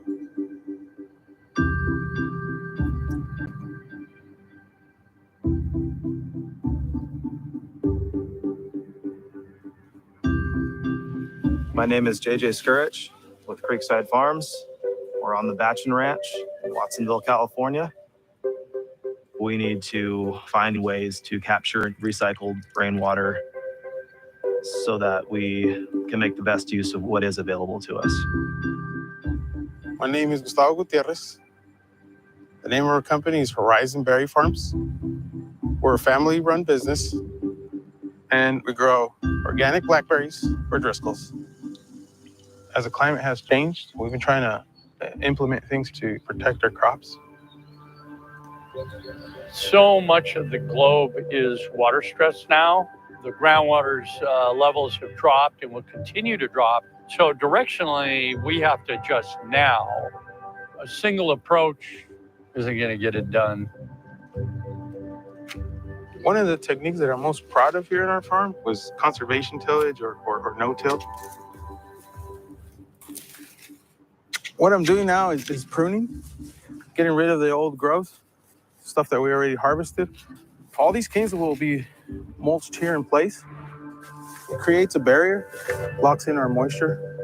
Before we started doing this no-till practice, I wasn't able to do this and find what I'm finding today, which is compost, earthworms, it's aerated.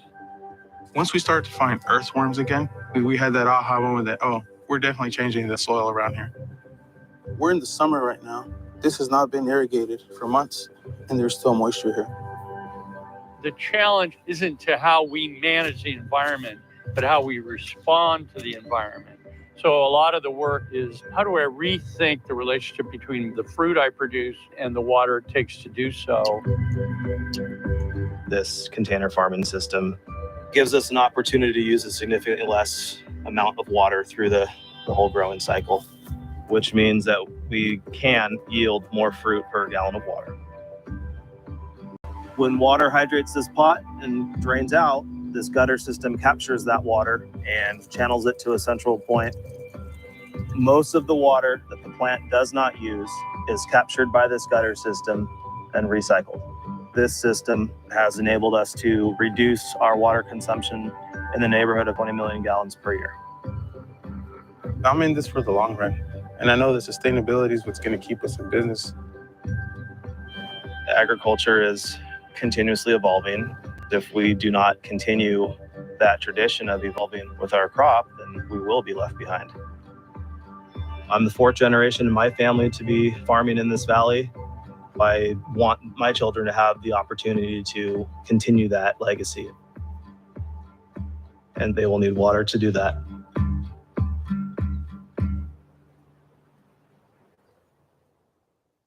Round of applause, please. So, Tanis, thank you again for joining us. I think what the video does really well is it points out the need to respond and adapt to different kinds of conditions that farmers in California are facing, in particular drought. And I'm wondering if you can talk about this recharge project that Driscoll's is really leading and innovating through. Absolutely. So as you mentioned, drought is something we're very familiar with in California.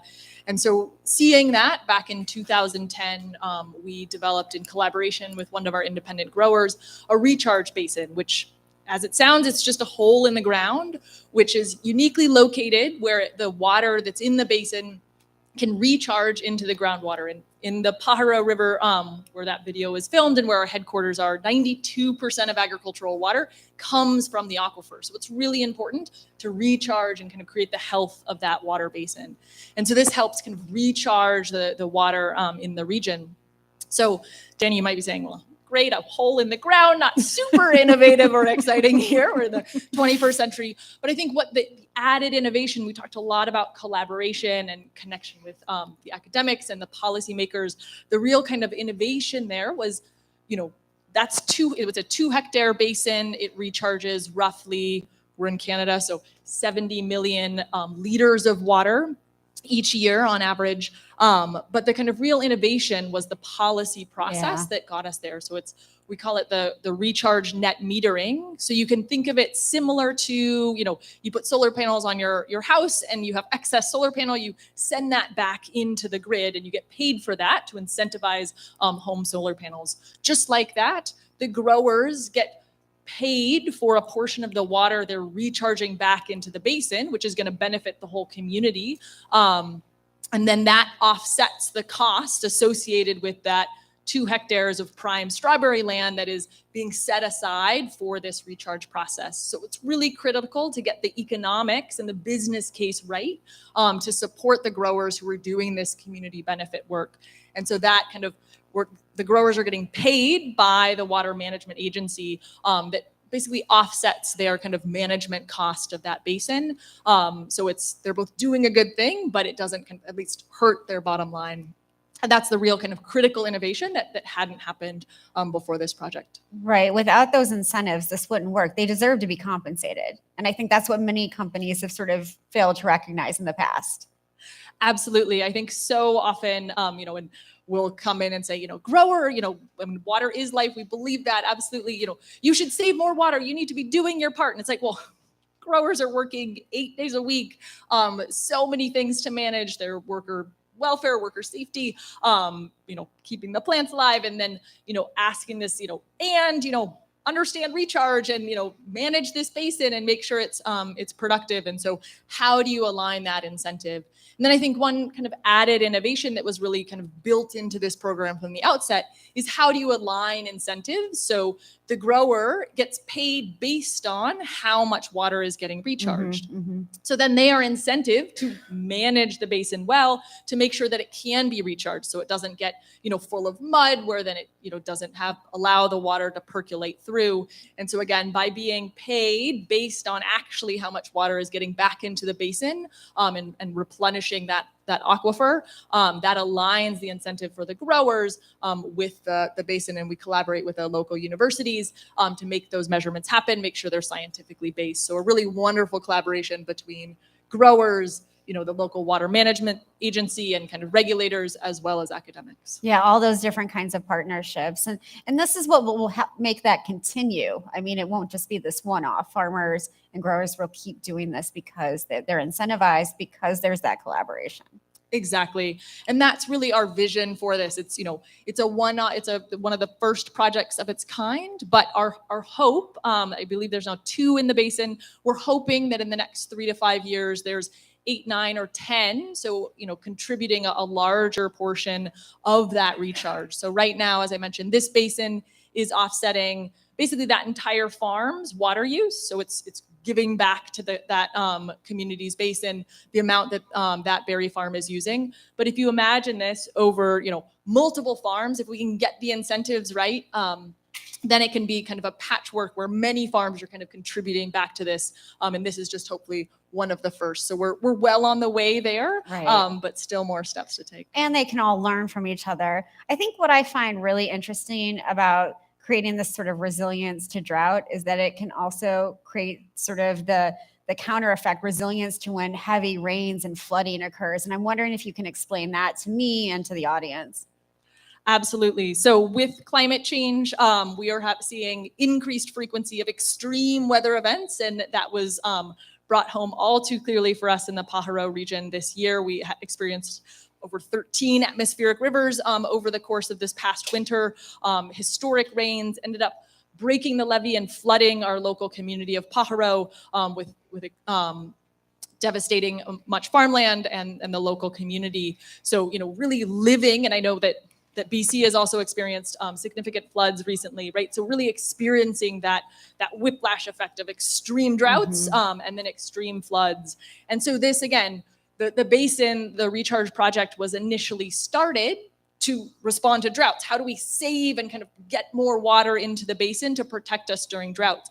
But at the same time, it's similarly helping us better adapt to these extreme rainfall events. So this past year, it captured about 30 to 40% more water. We're still waiting on the final numbers from our academic partners, but it's capturing more water from these extreme rainfall events that otherwise would be rushing into the overflowing rivers and then out into the ocean. So to be clear, this one basin, didn't solve the extreme flooding that we did experience, but you can imagine that with increase of these extreme rainfall events, the water has less time to naturally infiltrate into the water. So if we can have these kind of settling areas, it will help us in these extremes, both in the drought and floods. It's so common sense and so practical, and it had an effect on the broader community beyond your growers. Absolutely. So again, this was the first of its kind. A second one is up in operation, but we're in close collaboration with those same partners to scale this more broadly. And that's a process. Collaboration takes time. So first, finding the right sites to find these recharge. It doesn't recharge equally in all places. So we've recently done a scan using a helicopter to understand where, kind of like an MRI for your body, but where is the best location in the basin to situate these. So using the best available science. And then now there's been recent grants that we've been collaborating on to then start building these additional basins. But again, then we come in and other partners come in to have that conversation with the grower, to bring them to the table, to explain why they might want to set aside 1, 2, or 3 hectares of their farm in support of this broader broader basin initiative. Yeah, again, very common sense. We talked earlier about financial incentives that help change how farmers and growers do different things. I'm sorry I don't look over here enough. I'm trying. And I'm wondering if we can talk about how do you get farmers to change ways of doing things? Farmers are risk adverse for very important reasons, for very crucial economic reasons. How does Driscoll's go about helping farmers adopt new practices or new technologies? Whew, it's a big one. So obviously in this example, figuring out those financial incentives, making sure it makes business sense for the growers. But more broadly, we also work on, so this is an example of our work at the kind of regional scale, kind of infrastructure within a basin. But we also obviously work directly with our growers to improve water use efficiency on farms. So how do we convince them to, use the most cutting edge precision agricultural technologies, water savings? And I think that all goes back to kind of a few different steps. It's first understanding the business case. All too often, water is underpriced in the regions that we operate. So it tends to be a fairly small cost for our growers. So I was bright-eyed and bushy-tailed starting out at Driscoll's and said, growers, look, you can save water and you're going to save $10,000 over the course of the next 3 years. And that's not a super large amount of money for even a small scale farming operation. So they said, okay, what else, what message could I bring to them that might be a little bit more compelling besides the water savings? Because again, at least in many of the basins we operate in, water is, a very small component of their costs. But we also have been doing research that shows that, hey, you miss that critical time to water your plants, you're off by just a few hours. Berries are super sensitive and then they're stressed. And that has a big impact on your yield. And suddenly growers kind of ears perk up. They say, hey, you can help me optimize my yield. Yeah. You can help make sure we're getting more berries per drop of water. Yeah. And that is a really interesting conversation that growers can then engage on. So we've really focused on really meeting the growers where they are on kind of what is their business drivers to save water. And so what we do is first, often starting in our own test plot. So we like to say Driscoll's doesn't do the hard work. We have a network of independent growers, but we have a series of test plots to try out new varieties, but also new farming practices. So we say, hey, we'll take on the risk first. We were trying a new water sensor this past year that did not go according to plan. So glad we tried that ourselves first before suggesting it out to growers. And then we say, okay, then we connect with them and say, we'll take on a large portion of the risk. So we'll maybe fund that initial, or cost share that initial new technology that is promising to save water. So they're not taking on all that risk. And then we're also collecting good data. And so then we can share those insights with the other growers. So it's that combination of, de-risking a new opportunity or solution, sharing in that as it's kind of expanded, and then really collecting the data that can build that business case to explain to another grower why they should explore this water saving or yield boosting technology. So those different kinds of incentives are really important. One thing that I've learned about Driscoll's over the years is that you really try to learn from your growers around the world and the other organizations and nonprofits even that you come in contact with. And I'm wondering what you are seeing to help use water more efficiently as we get deeper into this climate crisis. Oh, so many ways to learn. And I'm in a very fortunate role to really work with our global network of growers and learn from them, because so much of the innovation is really happening at the farm level. So for example, I was just with our Portuguese growers and they are facing a really extreme shortage of water there. And the innovation and the speed of innovation, necessity really does breed innovation. And so seeing how quickly they've kind of ramped up the technology scale. So they're now making decisions based on microtentiometers. So really understanding the exact kind of amount of water in their soil and responding to that water. And it went from, basically zero adoption to very high levels of adoption in just a course of a few years in response to that water shortage.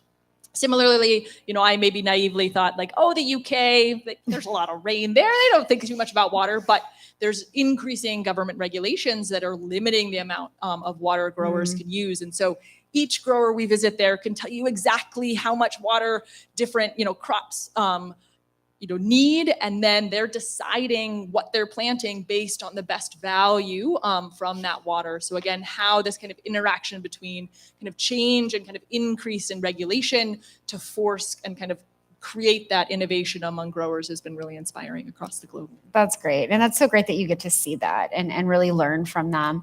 One thing that the video pointed out and that we've heard consistently throughout this program today is that a single approach doesn't work. And I'm wondering, obviously Driscoll's knows that, but so many other companies don't. And sort of what advice you would give to other companies who are in this agricultural space and don't know what they're doing like Driscoll's does, like how you work with growers and how you sort of collaborate with research institutions and all of these others, because you can't just do it alone. Absolutely. So I think our kind of water approach very much has multiple pillars. So it's the pillar that we talked about, direct kind of region-specific community engagement. So this recharge project working with regulators at the local level, with academics at the local level, because that basin, responding to that specific basin's need, that's kind of one key pillar. The second is really understanding kind of where your growers and your farmers are at, and supporting them in kind of continuing their innovations. And then again, kind of looking outside. So we're constantly looking for new ag tech solutions, looking to other industries, kind of what innovations are they doing to kind of bring that innovation in to support our growers. So all of those are important, and you need each of those pillars to be successful. And it's very place-based and relationship-based. It would not work without the relationships that Driscoll's has with these growers. Can you talk a little bit more about that? Because I think that's really important. Absolutely. We do have a very unique relationship with our growers. And so instead of, setting a price and kind of walking away, we have a real partnership model. We're actually roughly kind of 80% of the cost of the berries, or the price that we receive for the berries, is actually going back to the farmers. And so they kind of participate in the upside and opportunities in the berry market. And that really aligns the incentives and kind of collaboration with our growers, which is incredibly important into the DNA of the Driscoll's kind of enterprise, for sure. It is part of the DNA of the company. Thank you so much, Tanis. That was so nice to see you and meet you. Thank you for being here and for your support. Thank you.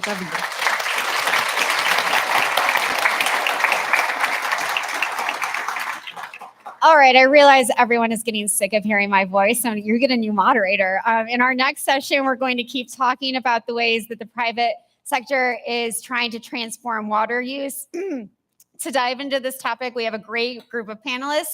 Join me in welcoming Heather Wilkie, the Executive Vice President of Business Transformation for Compass Group, Stephanie Barluck, the chef for the Rooted program at Simon Fraser University and the owner of Mrs. B's Jerky. We also have Asha Wildon, the founder and CEO of Kula Foods, and Royce Twin, the president and CEO of Destination Vancouver. And I get to turn it over to the wonderful Alexandra Gill, a food journalist and the creative director of Dine Like a Critic, who will be your moderator. So give them a huge round of applause, please.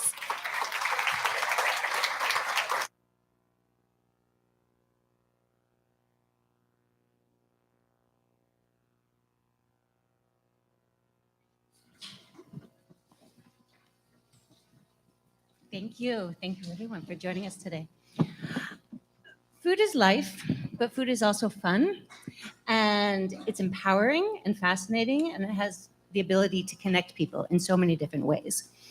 And if you had asked me, told me 20 years ago that people would be taking pictures of their food and posting it before they ate, I never would have believed it.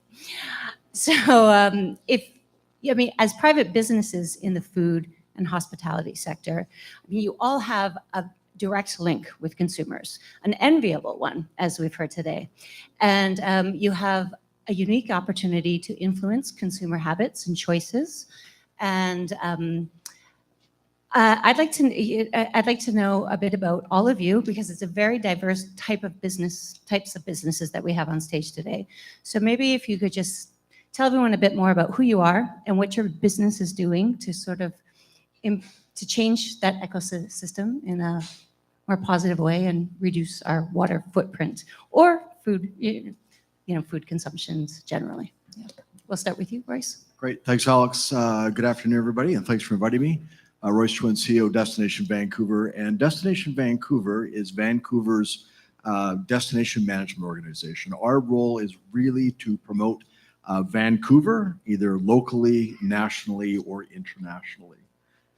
And part of our promotional efforts, part of Vancouver's strength, of course, is our culinary scene. And if you've been following along, most recently, we engaged in a partnership with Michelin. And that was done for 3 reasons. One was to amplify our food scene, to make sure that we're continuing to support our restaurants. Number 2 was the attraction and retention of culinary talent. There is a career in culinary. And number 3, and new with Michelin, is a designation called Green Star, which is all around sustainability. And we should be locking that up in Vancouver, so I can talk a little bit more about that later. I'll come back. I have lots of questions about Green Stars, but we'll go on to Asha just to do an overview first. All right. So I'm the founder of a brand and company named Cooler Foods. One of the key things for us is, can you hear me? Okay. Is bringing more plant-based options to the market. So we do offer consumer packaged goods. We partner with institutions to bring more nourishment and really, I think personally in my passion around community and inclusivity and more equity is around sharing food of African diaspora. So that is specifically East African and Caribbean food, and looking at using ingredients that are local, but yet thinking on a global scale. So that's what we do. Hello. Hi. My name is Steph Barlock. I'm the junior sous chef with Chartwell's Canada and creator of Rooted, an Indigenous food program at Simon Fraser University. A program to showcase Indigenous food, Indigenous culture, and some of the teachings that I grew up with in the Northwest Territories. So it's an exciting time for me to kind of share my culture and what our people do in the North here in BC. Thank you. Hi, I'm with Compass Group Canada. And Compass Group globally is in 40 countries in the world, and we produce 5.5 billion meals a year. So here in Canada, that translates into about 88 million meals a year across a little bit north of 2,000 kitchens. So we were the first in our industry to say, hey, sustainability is a big deal. We need to be net zero by 2050, carbon neutral by 2030. And we have devised a Planet Promise program that is founded in 3 different pillars. One of those is our net zero goal. The second one is food waste reduction. And the third one is all around community. Happy to talk about any of those in more detail. And I would like to emphasize that Compass is the world's largest food We service. are. Yeah, We're the biggest company huge you've never impact heard of. potential, right? Yeah, absolutely. And so when, I came in a little late and I heard that there's a lot of blame in the private sector, but there's also so much opportunity. And Absolutely. so I think it's important to remember that too. Opportunity in Vancouver. Michelin stars and the sustainability. When I started writing about food, I was convinced that Vancouver created the Green Star. I mean, we have Rob Clark in the room who co-founded Oceanwise. We had the first 100-mile diet. Everybody was talking about sustainable seafood. There was so much innovation in the plant-based sector. Have Vancouver restaurants fallen behind, or are we bad at communicating what we do? Why don't we have a green Michelin star yet? That's a great question. To put you on the spot. No, put me on the spot. We were asking ourselves the same question. When we got into this partnership with Michelin, it was in the works for a couple, 3 years. We were delighted to find out that Michelin themselves were reacting to the need to recognize sustainability in the restaurant industry. And so we asked about the Green Star and the criteria. And really the inspectors are looking for a very solid, sustainable series of gastronomic practices in the restaurant. So we thought, well, Vancouver, we've got that locked up. We should be getting stars. And we didn't get any. It's the second year. So what we think is part of the opportunity here is that we've been doing this for such a long time. we are recognized for this whenever we do traveler surveys about Vancouver. One of the things that we're recognized in the city is for sustainability, is for progressive sustainability practices. We think it's more a communications issue because we know a number of restaurants are doing these things, and we know that consumers are influenced by sustainable choices in recent surveys. So we've seen this, it's a continuum. So can Destination Vancouver help the restaurants tell their story more effectively then, or are there? Yes. Okay. Short answer is yes. We are putting together a bit of a culinary advisory committee. One of the things that we want to address in sustainability is communication. How does Vancouver do a much better job of telling the story? No less, we should be considered at least in the top 10 cities in the world in terms of our sustainability practices here in the city and be seen as a progressive leader. And we think working together, Team Vancouver approach, we can actually accomplish this.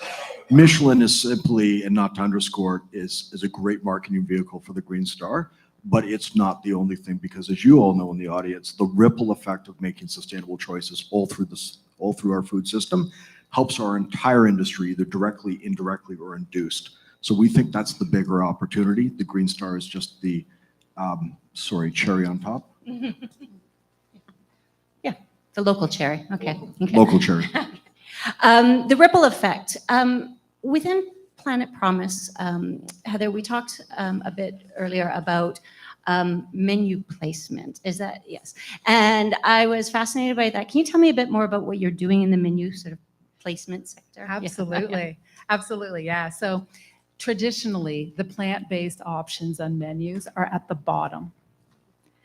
You start off with your beef burger, maybe your double beef burger, your bacon cheeseburger, all of that good stuff. And if you read all the way to the bottom of the menu, you might find the plant-based option. We're redesigning our menu placements so that the plant-based option appears second, maybe even first on the menu, depending on the client. Thank you. And as soon as we do that, we have a noticeable increase in the amount of plant-based orders. So it's working. So there's been an uptick already? Absolutely. And is that around the world, or is that just in Canada? We're starting it in Canada. We share best practices. We meet with other countries on a regular basis. I can't comment on if they have actually implemented this yet, but we share those practices so that we can learn together. It's such an important way to go to normalizing and just integrating and making. I agree. I've seen that in a lot of different. I'm tired of seeing it ghettoized, sort of at the bottom. Yeah. And okay, let's talk more about plant-based diets, because it is the most effective and easy way to reduce our water footprint. 5 times less water is used in vegan diets than meat diets. And Asha, you started. Tell us more about Kula, and that was really, you had a lot of values around starting your business, but it was about pushing plant-based diets. Yeah. So I'm originally from Kenya, in a small village, you could say. It's called Isiolo. And so when I think about water, water is life and water is food, and leaving no one behind. I didn't have access to water in my home. So my community would travel to bring water and make sure that it's sanitized, and we had our own process to do that. And so it's a lot of privilege to be living here, where you could have water, in certain communities. Let's just be real, it's not all. And so in my practice around, one of the reasons why I started Kula was, finding food that I can definitely connect to. So really hone in on food of African diaspora, but also food processes. And this is the major reason why we decided it's going to be plant-based. But I think going beyond that is our process. So we do work with local suppliers. We produce plant-based proteins. These proteins are sourced within Canada, in Alberta specifically. And then as many ingredients as we can, we look at sourcing within BC. And then, the next step is it Western Canada, and then Canada and beyond. So in terms of our practice, it really is embedded in terms of what I find valuable around using what you need versus what we want. We're very careful in terms of, even the ingredients that go in, just considering what was the process of producing, working closely with our major supplier, the proteins, like understanding what their process looks like, sort of just like trickles down to us. And so right now we are operating as a B Corp company, waiting for certification, and it's really scrutinizing the full business in the way we create our policies. So yeah, I can go on and on about this. When we met, when we first talked a few years ago, you said that you were telling me that as a startup, you were in some of the wrong spaces, having conversations in the wrong spaces. And some people didn't understand the value of what you were offering, specifically the plant-based diet. Can you tell me a bit more? Has that improved? Or are you going into different spaces to find business? I'm so glad we talked about placement, because one of the biggest challenges of small business currently, and specifically offering plant-based, is there's still a viewpoint of it as a niche item where we are, some might say, okay, plant-based is not for everybody, but it is a solution. I think one of our solution has been to expand the spaces. So looking at working with, places and groups like SFU is one of the ways, and UBC, because we're looking at students who are, aware of the impacts of what we consume, right? And so I think partnerships and collaborations are a big way of looking at things. And so that's been really great for our solution, and we're really looking forward to seeing that growth. We've been really focused around storytelling, around, what is the impact of a person who, we have one item that's called greatest of all time, so goat. So reimagine goat, right? That is literally made with peas, water, and seasoning. A very simplified process, and I think honing that in allows accessibility. So consumers are able to also tap into that, and then I think measuring by impact is the biggest thing, and so we just spend a lot of time with those that have been supporting us directly, and trying to expand and diversify where our products are placed, and collaborating with other companies that are offering diverse options, including plant-based, right? And really being a true partner to them in that way. That's been working really well. You talked about being realistic, and Steph, I'd like to talk to you about, obviously where you grew up in the north, a plant-based diet was. Can you tell us more about your ancestry and what you're doing to bring those traditions to SFU? So I am Tetlit Gochin from the Treaty 11 territory. And a big part of our diet growing up and still today is the porcupine caribou herd. And there's teachings that come along with that after being harvested, using the whole animal, taking what you need, not harvesting more. And following these traditions, we're still living off the porcupine caribou herd. And I think creating Indigenous food to me is also sharing the messages of respecting your ingredients, knowing where they come from, and how we can, continue to have these ingredients around. And in what ways did your family did you use the whole caribou? You had some interesting examples. Yeah, so almost like caribou. So the hide, I remember traveling by snowmobile, and the hide is in the sled to keep warm. We ate everything that the caribou provides, and recently my niece made me earrings that were made from the caribou antler. So my nephew harvested the caribou, and my niece created jewelry with some of the product. And I think it's important just for, we need to remember where these ingredients come from, and respecting everything. And how are you bringing those practices to SFU? With SFU, I think, using local BC ingredients, researching the local Indigenous people here and putting it all together. So tonight on the menu is a salad with a blackberry sweetgrass vinaigrette. If you're not familiar with sweetgrass, it's one of the 4 Indigenous plants. And sweetgrass to me is very important because it brings positivity, it cleanses you. So when I'm creating recipes and creating food, I want you to be more interested than just eating the food, right? Where did it come from? Sweetgrass. Have you ate with sweetgrass before? Have you cooked with sweetgrass before? What does it taste like? It's sweet. When it gives off like a lot of sweet undertones when it's burned or when we're cooking with it. So it's interesting for me to kind of use these ingredients from my culture and using it in a more modern way, I guess you would say.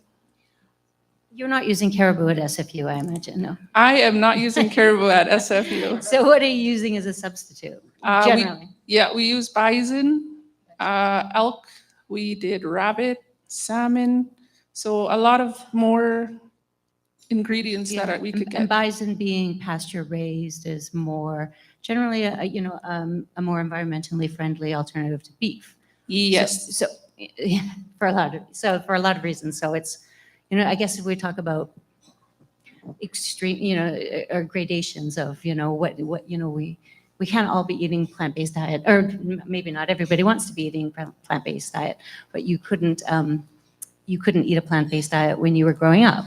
No, growing up in the Northwest Territories, fresh fruits and vegetables were far and few between, I guess. So a lot of my diet was meat and potatoes. My mom made it happen. So now that I'm here in BC and I've been here for over 9 years, I love fruits and vegetables. Here's a question coming back to Green Stars, what about lab-raised meat? I mean, if we were looking to, reduce our meat, it's not yet approved in Canada, but in the United States, Dominique Crenn, the first female 3 Michelin star chef in the United States, and a new Green Star holder as well, just introduced cultivated chicken on her menu. For a lot of people, I was listening to the live stream this morning from Guelph, and they talked about sewage water, recycled water, and the ick factor, and human behavior has such a big play in a lot of these questions and these changes. Would any of you be introduce lab-raised meat onto your menu? If it were available in Canada, when it is, because I think it's the future, no matter how much ick it is. We have been exploring that.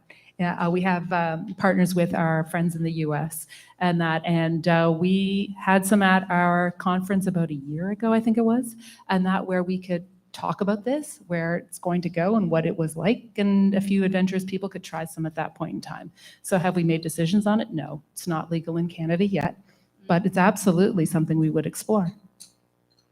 Steph? I think same thing. I need to learn more about it and kind of what it is and how I would use it, I guess. You sticking to goat?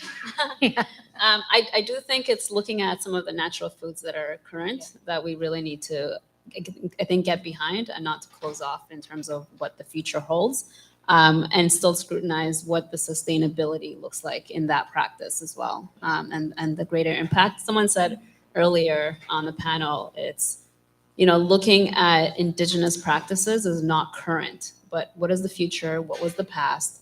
And what is that impact? So I don't have a clear answer, but as a plant-based and a vegan, I would say we have so many options right now that we need to explore further and really looking at supporting growers and farmers in this process and not necessarily eliminating that, but doing a little more research and finding out more about what cultivated meat means for us. Well, there's so much good work being done already. Let's focus on our own backyard and our own tables. And thank you for everything that you brought to the table and are doing to help consumers make better choices. I appreciate it. Thank you.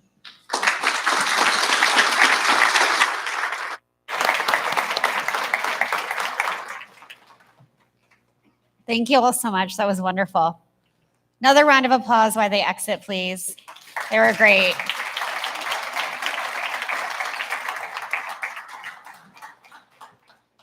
So we're running early, everyone, which means you are very close to food and drink. Alcohol and food is on its way. So just be patient. We have a couple of more discussions. This has been a really wonderful program, at least for me. But there will be time for not just eating and drinking, but networking. I know this wonderful person in the front row wanted to ask a question earlier. You will have more time to do that, I promise.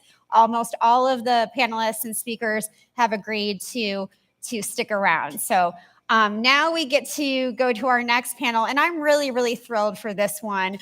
We have the opportunity to hear from young folks on the important issues that we've been discussing. So please welcome to the stage Lisette Ardila Ramirez, a master's student in the Faculty of Integrated Studies in Land and Food Systems at the University of British Columbia. Thank you. Dana James. Thank you for the applause. I forgot my own role. Dana James, a postdoctoral fellow at the Faculty of Land and Food Systems at the University of British Columbia. Tiare Boyce, a fish harvester and marine conservationist. And I'm going to get Lisa's last name wrong. Lisa Canores. Yay, the communications coordinator for the Working Group on Indigenous Food Sovereignty and the founder of Matriarch Resistance. So while they're getting settled, I know, sorry, I did it again. While I'm getting settled maybe instead, I want to share another video from the Food and Agriculture Organization of the United Nations. So please enjoy.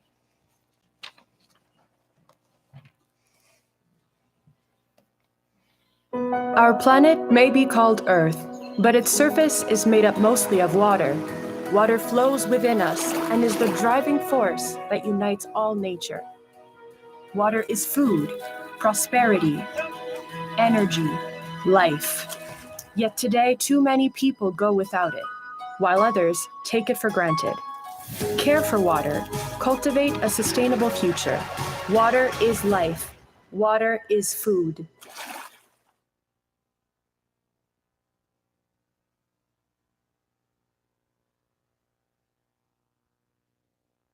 You to use the hashtag World Food Day and or email me at danielle@foodtank.com with your comments and suggestions. We really appreciate it. So Lisa, I'm hoping I can start with you because you spend so much time thinking about how to bring traditional origin stories back into food systems. We've forgotten them. We don't respect them, unfortunately. And so, but they have so much to offer in improving food and water security. And so can you talk about that work? And it must be really difficult, but also so inspiring. Yeah, would you mind if I start by introducing? Of course. White up, Squatty Squas, Lisa Canoris. Hello, everybody. My name is Lisa Canoris, and I come from the Secwepemcúlecw. So with this question, I have, through my whole undergrad, I have majored into Indigenous studies and minored into politics. And so through that work, I got to immerse back into my own community and see what that really looks like. And so for me, and throughout my continued work, it's through Secwepemc origin stories that create the laws of the land. And so by me introducing myself, I'm bringing my ancestors into the room. And so one thing that I learned throughout researching Secwepemc water governance, it actually came about for this panel.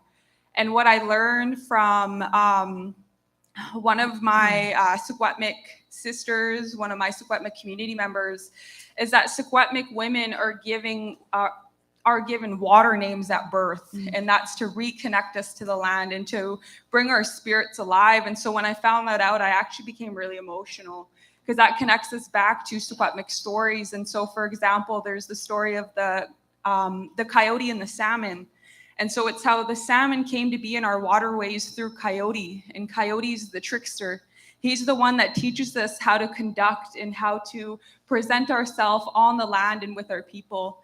And so again, it's through these stories that I'm able to like walk into these rooms, to go back into my communities, as I think even in that too, like having that missing piece that I don't have a Secwepemc water name.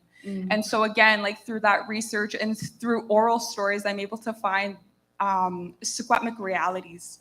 Oh, that's so interesting. Thank you for sharing that. Thank you. Lisa and Dana both, I think there's this really obvious truth that one can't be food secure without being water secure. And that seems so obvious, but these two are not always as linked as they should be. And I'm wondering why, from your perspectives. Do you want to go first? Okay.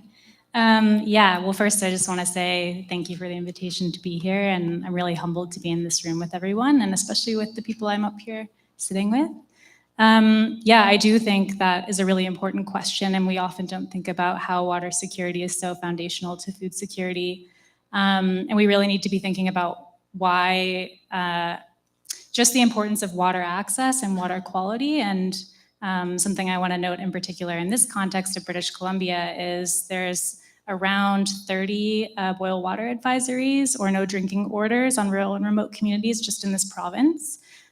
So without clean drinking water, obviously it's pretty impossible to be food insecure. If you're water insecure, it's absolutely foundational to food security. So that's a fundamental violation of individual and collective human rights that is happening every day. One of these communities alone has been on this list for over 11 years, which is shocking. So I think we really need to be asking better questions of our leaders and our policymakers about why that's the case. And also holding ourselves accountable as the public to ensure that these needs and rights are met. Lisa, do you want to add? Yeah, I think going based off that too, like within the last couple years, actually, what I found out is the community that I grew up with,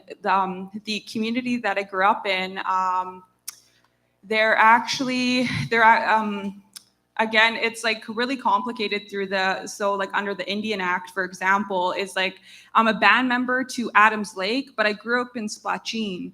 And so with that, both of those communities actually are going through sorry.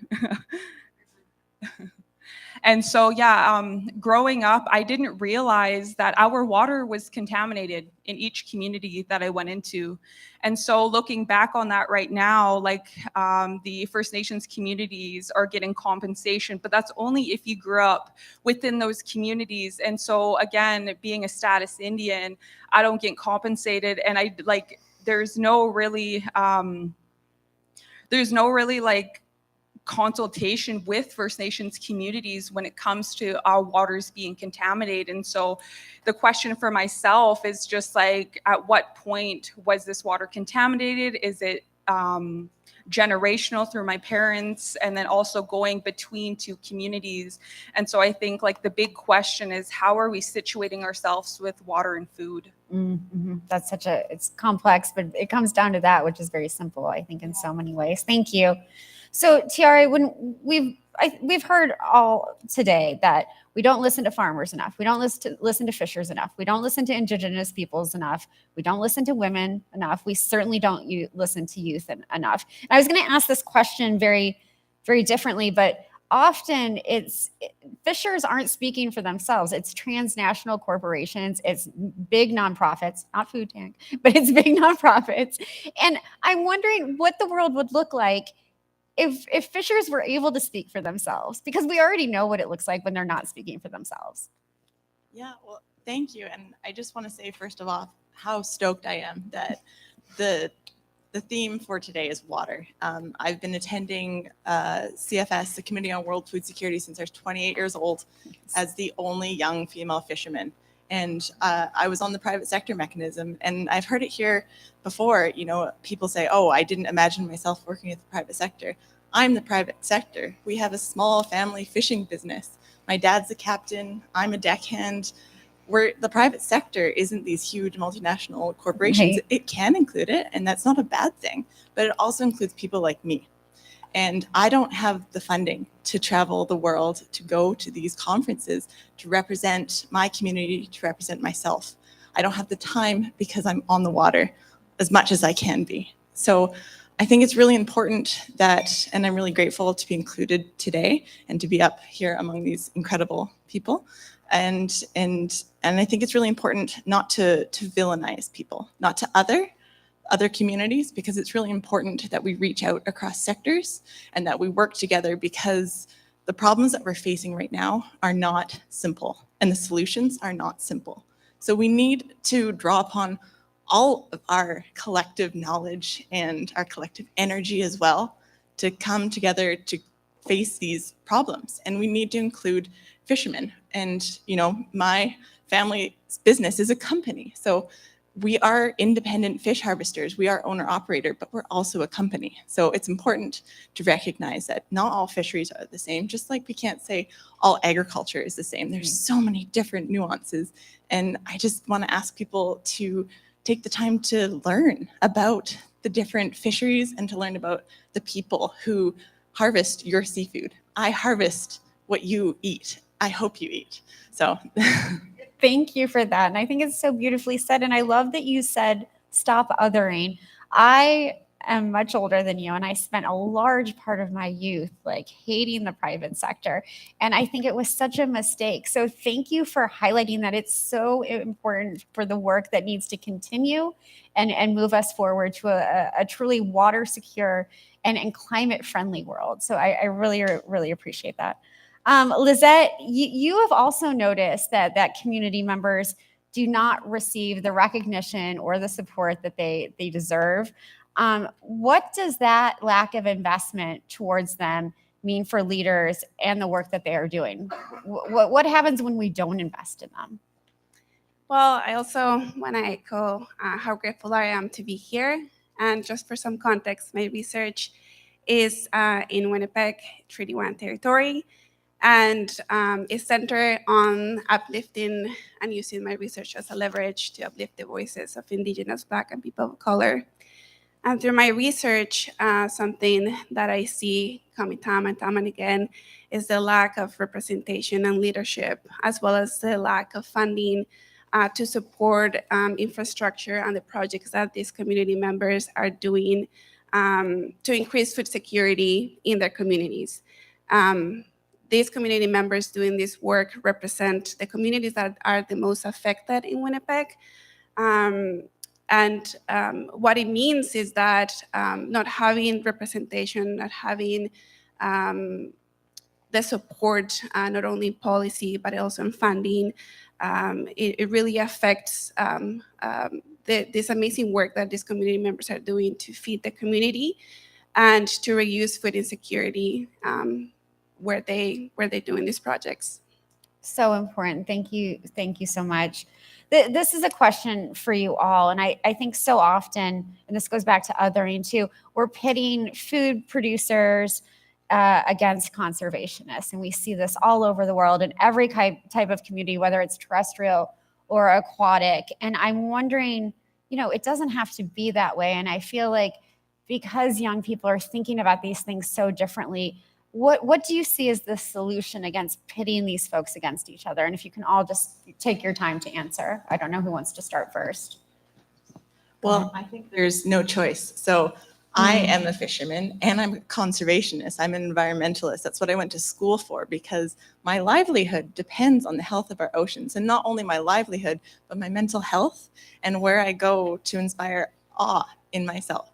So I think by ourselves sort of blurring those boundaries between these siloed areas, people who pursue academia, I think it's really important to reach out to people who work on the water. You know, we've had scientists come out on our fishing boat and David Suzuki and Sarika Suzuki, because we want people to have that experience of what's going on in the water. So no matter what group you're from, I think one of the most important things to do is to talk to somebody else today, to reach out to somebody else, somebody you might disagree with, but somebody who you might gain insight from. So I think we should disagree, but we should also hold space to expand our solutions with those disagreements, because through those tough conversations, that's where we can build those bridges. It's in the uncomfortable. Thank you. I love it. It's in the uncomfortable where the real the real stuff is. So I love it. Lizette, do you want to go next? Yeah, I think is whatever you're doing, in whatever field you are, just to go to community, to listen what people are saying, to try to uplift the voices of the community through your work that you're doing. And something that is coming up in my research time and again, is not to only listen, but apply what people are saying and to actually bring it into action. So that's what I have to say. I want to continue that with you for a minute as an academic, because I think so often people like me and academics quote people in communities. How do we get to a place where people in communities are telling their own stories, that we're not the conduit? Is there a place for that? That's a great question. Well, I think it goes back to supporting people and so giving people platforms. Maybe next time people from the community should be here in the panel. Maybe they should be the ones telling the stories themselves. I guess that's, yeah. No. It's a question I can't answer either. So I just think you're smarter than me, so I asked you. So I'm flattered you calling me an academic. That's like, I'm not used to that. You're getting there. Dana, do you want to go next? Sure. Yeah, I think if we're talking about long-term sustainability of food systems, then we have to be talking about food growing and harvesting being in partnership with conservation. And I think there are lots of communities and peoples all around the world who have exhibited that since time immemorial. So I work with agroecological farmers in Brazil, and a key principle of agroecology is nurturing agrobiodiversity. So again, that's conservation in place and in action. And then Lisa and I are both working on a project to support Secwepemc foodlands and conservation, and that going hand in hand with hunting and gathering and harvesting. That's just true and is what we're working towards upholding there. And then in terms of, I wanted to just touch on Lisette's point about conduits, and I do think there are so many amazing community groups all around the world who are doing wonderful work on the ground and who know their place-based context so well. And so I think to the extent that we can work on funding those groups directly and not having to have intermediaries, like not having to have funding get funneled through academic institutions or other institutions, to just support community groups who are doing the work and to support their core operating needs, which is always a really big challenge, to not have those tied to other outcomes and maybe just investing in the relationships themselves, would be a great next step. Yeah, sometimes communities just need capital and the rest of us to sort of step out of the way. Or step up. Yeah, well, that too. Thank you. Lisa. Yeah, I think jumping based off that and like the work that I do with Dana on the working group on Indigenous food sovereignty, I just graduated in June and I'm getting in the midst of it all.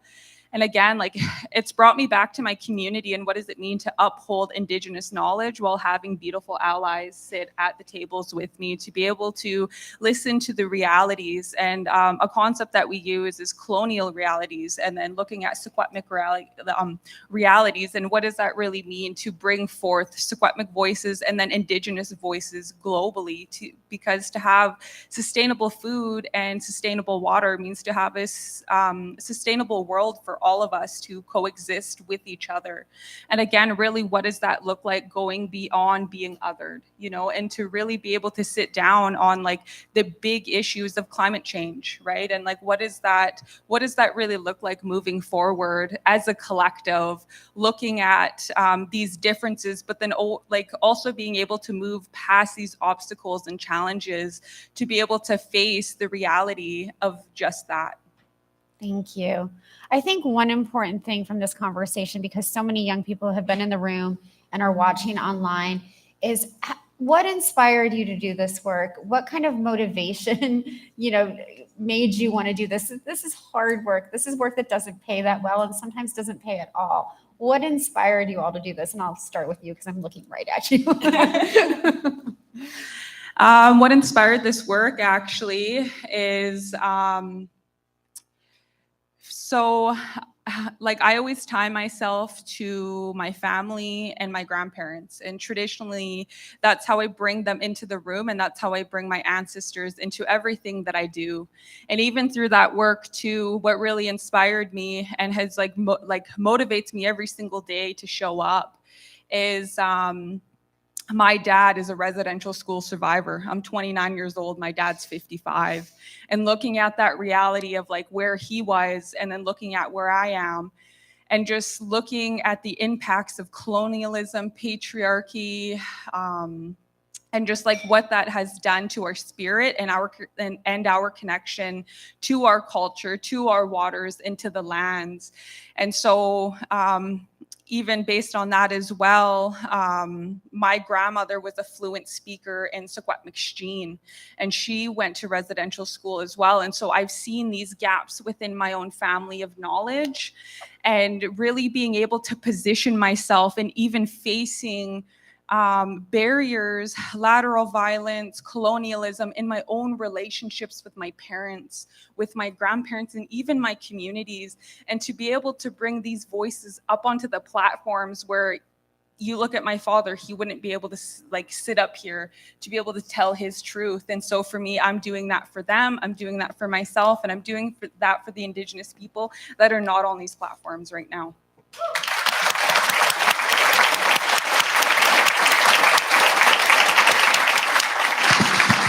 Thank you so much, Tiara. Well, that was very powerful, Lisa. Thank you very much. So I also, the way I got involved in this was family and community. So both my parents are fishermen. They're here today. They're both environmentalists. When I was, Can they raise their hands real quick? Where are they? They're at the back there. Thank you for being here.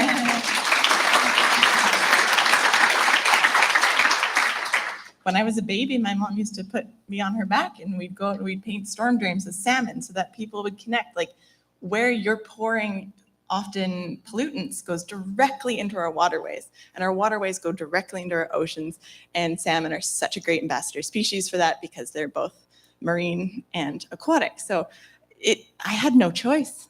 I had to go to sea. I had to make a living because in the fishing community, all children go to work. It wasn't a gender-based conversation. It wasn't even a choice, but I'm glad it wasn't because it's opened the world to me. And I think it's important that people see that, fishermen can be many different things, not just perhaps a stereotypical view of it. So thank you so much.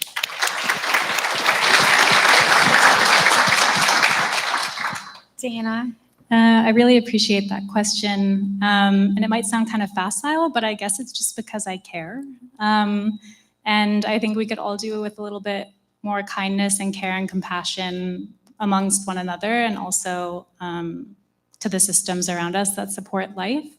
And for me, I want to live in a world that continuously affirms life, and water is life and food is life. And so I want to honor my responsibility in co-creating that world with others. And I guess another way of thinking about, part of the theme is leave no one behind, and maybe an alternative question is like, how do we all see ourselves in that struggle and live into those responsibilities? So, all around the world every day, there are land and water protectors who are out there protecting those systems that support our lives and our life support systems, and at the risk of intimidation and violence. And so I guess just a call to action, or maybe a question for everyone, is how can we see ourselves in that struggle too? Yeah. Thank you so much. Round of applause, please. Lizette, final word. Yeah, I'm a Colombian, but I also consider myself a Winnipegger. And I was really inspired to see the work that community members were doing to reduce food insecurity in Winnipeg. And I was also wondering, why don't we have more of these projects? What is happening? What are their motivations, limitations, and how can I help support my community? And as cheesy as it sounds, this is my research, and what I hope to do is my love letter to Winnipeg, but also a way to uplift voices and to use my research kind of as leverage for these community members that welcome me to Winnipeg. Oh, thank you so much. That was great.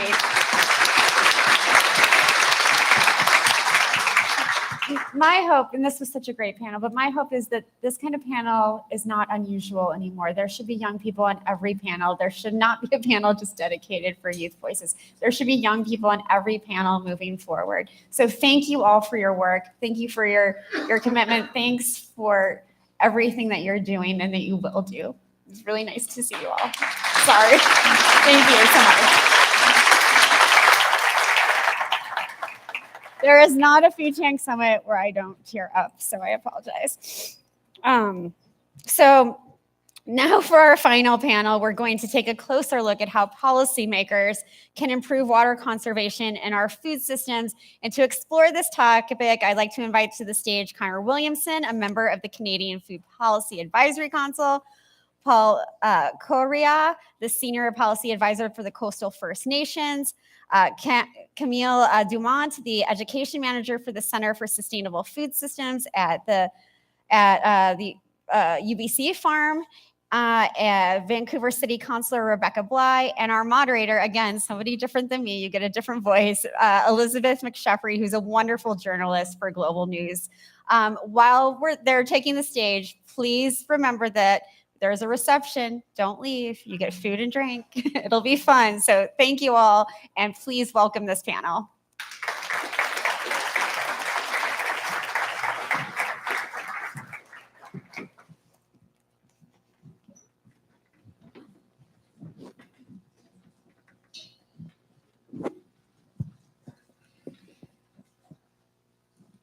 Well, thank you everybody for having us here. I just want to start by congratulating the panel before us.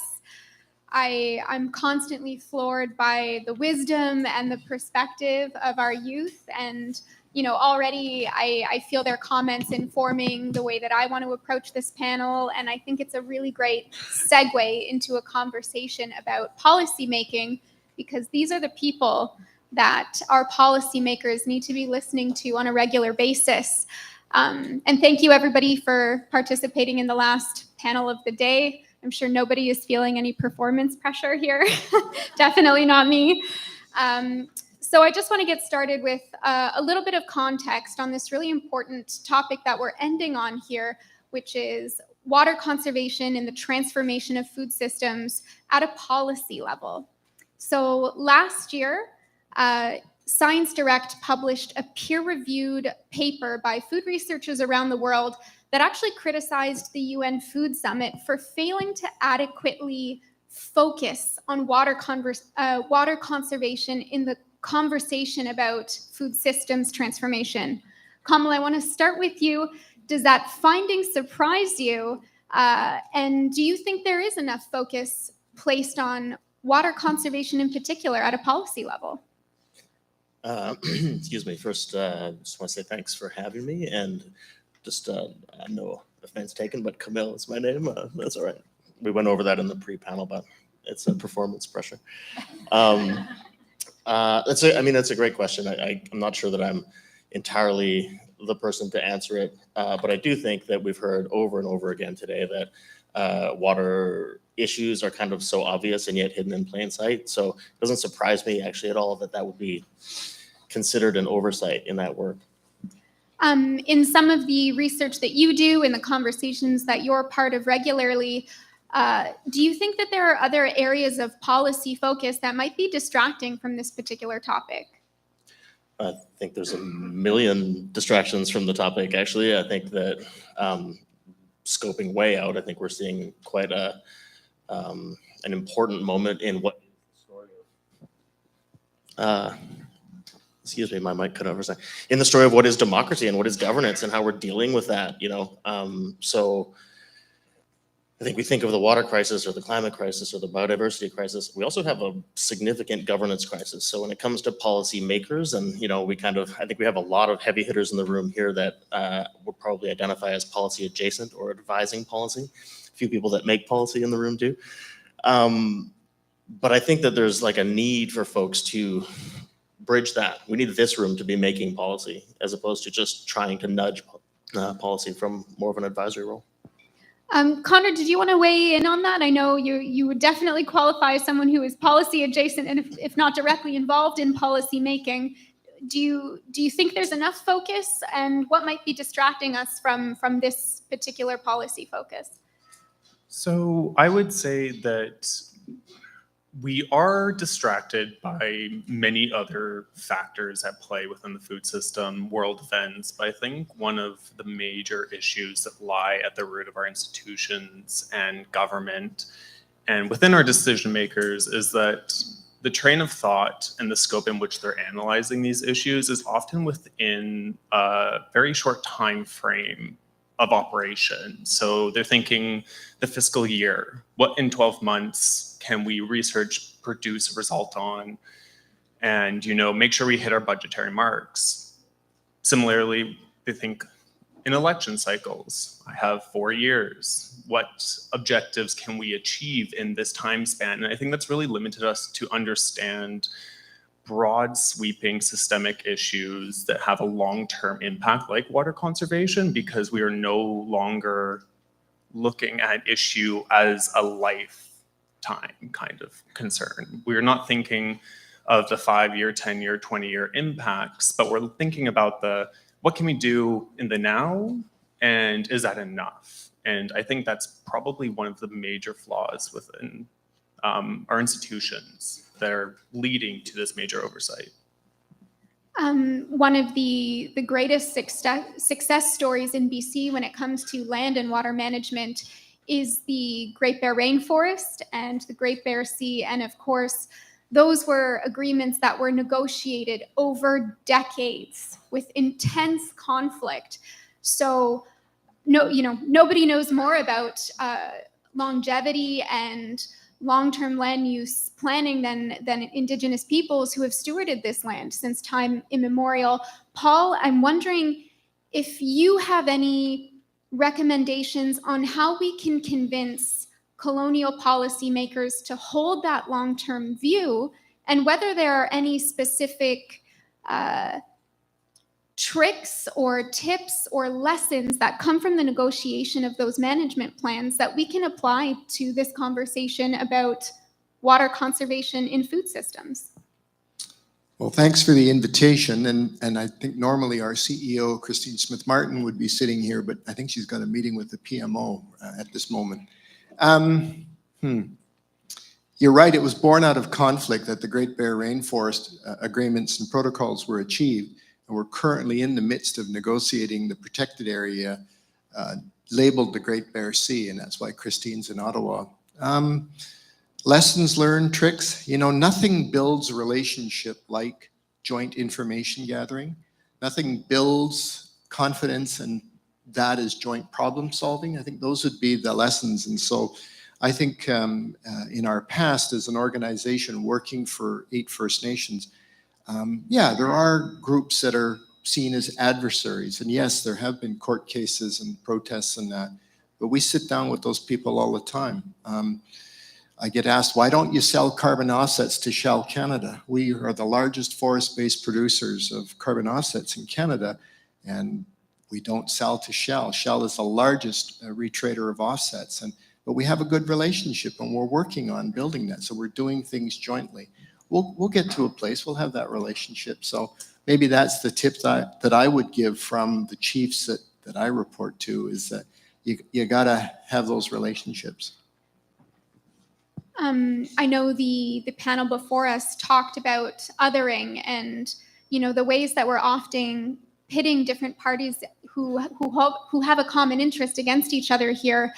But when we talk about climate change, for example, the pace of systemic change has been very slow, and we've had the science for decades to show us that the emergency is coming, the emergency is happening, and often what gets in the ways of that is profit.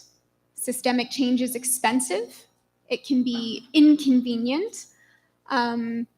This is a question for all of the panelists.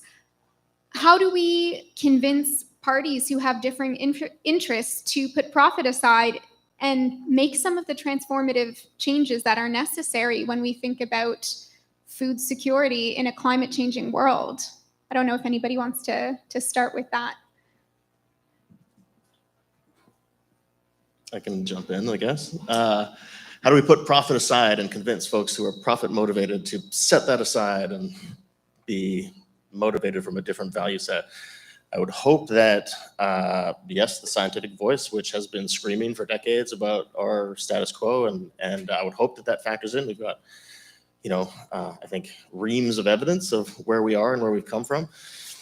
I think my answer would be greater civic engagement and greater involvement in politics, to be honest. I think, we saw the most recent Vancouver election was a turnout of about 36%. Provincially, we're about 50%. Federally, we're up to 62% or down to 62%. I don't think that good policy comes from folks hoping that politicians do the right thing. Politicians are very receptive to what the public thinks, and the policy directions that we go are absolutely linked to what most people want to see. More than anything else, when you're in the policy, when you're in the seat of driving policy, you're concerned about losing that influence and that power, and that's other people who want that chair from you.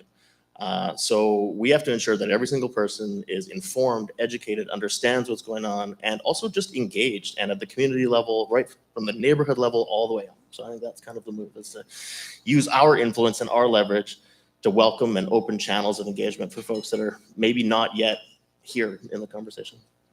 Rebecca, as someone who is accountable to voters who will have different interests in the way we operate our food systems, wondering if you wanted to answer that question next. How do you balance those differing interests, given that you have to represent everybody? Yeah, I think it's an important question. I appreciate the conversation so far, and thanks for having me here. So I think that the topic of food security, food sovereignty, water secure, sustainable practices has to happen at every single level of government. Locally, of course, and also regionally, the Metro Vancouver Regional District plays a huge role because they manage all of the water supply for the entire region of 2.5 approximately million people in this area. So right now we're undertaking quite a significant change, and back to the question around profit is growth has to pay for growth. And so it's challenging builders, developers to come up with more contribution to through development cost contributions, development cost levies, however you want to call it in the region that you're in. But ultimately what that means is it has to factor in terms of the cost of development. All that to say, when you talk about profit, you also have to talk about affordability, because those costs get trickled down to that end user. So whether it's a tenant or trying to afford a home, that's where those costs come in. So locally in the city of Vancouver, we're really focusing on that, and we're actually a little bit behind compared to other municipalities in terms of water metering, making sure that people are actually paying for the water that they use. So there's a lot of different sort of granular topics in this topic specifically, but I think, as you say, initially, we're accountable to voters, and this is just the right thing to do, and it's not really something we talk about in campaigns. Media doesn't really get on this bandwagon very much in campaigns. They want sort of the flashy talking points. So it's really about looking deep in platforms, party platforms, what have you, make sure that there's some policy there that prioritizes this work. I was going to say that, like my colleague here, policy is too important to leave to politicians and the people we think of as policymakers. I would agree with my friend David Suzuki. For those who aren't Canadians, David, one of the most trusted people in a Maclean survey of about 10 years ago, an environmentalist, an author, a broadcaster, would concur with that. We can't just leave it to those that we put in elected office. We must hold them accountable, and that's everyday people, whether it's fishing people, Indigenous people, business people, people who make a profit, doesn't matter. We've got to all be engaged in that. As easy as that is to say and how difficult it is, that's the way we're going to bring that change. Connor, did you want to add anything? Yeah, one component that I can see some value in, and it expands on, I'd say, a number of points in this space, is that the system we're functioning in, we've been talking about today, is a colonial for-profit system that has deliberately removed many of us, if we are not directly involved in the food system as a producer, processor, distributor, has removed us from understanding the role of food. And food, to me, and I think for many people here as well, is a very deep personal thing, the act of growing food, the act of sharing food or preparing food. And it's a community building practice. There's deep emotional components to it, but we've been so far removed from it that when these particular kinds of issues arise and we talk about trying to steer the food system away from a for-profit model, I see a fundamental component being part of it is our reinvigoration of our relationship with food and the deep connections that we once had with it. No, not so much now as we see it as like a commodity, but prior to that, prior to the for-profit system and mechanisms that we had, moving away from the idea of food as being this thing that we can, extract something out of, but more so something that can nourish us and also bring us closer together. One of our most precious freshwater and saltwater resources in British Columbia is salmon. And Paul, I wanted to ask you about salmon as a keystone species and how nourishing that one food source can nourish an entire food ecosystem. I'm looking at Saul Milne here because I think we have some joint working arrangements, or at least sympathies in the First Nations that he works for. You can't talk about salmon in this province without talking about First Nations people. And if you talk about First Nations people, then you talk about the groundedness in the land and the waters, because they ain't going anywhere. They're not going to take their profits and leave. They're not going to bank them someplace else. It's going to be locally. And indeed, that's exactly the ethic and the ethos that's needed in British Columbia. You can't have British Columbia without salmon, and that's the specter we face, though. And similarly, if you think about trees and birds and bears and goshawks and that, they're all linked. So absolutely, salmon are a keystone, not only to the humans that walk around on two legs, but all the other critters too that are interrelated. Canada, of course, has 20% of the world's fresh water and about 7% of its renewable fresh water. Perhaps, Camille, you can answer this question. Does that put us in a unique position of either leadership or pressure to lead on water conservation in food systems?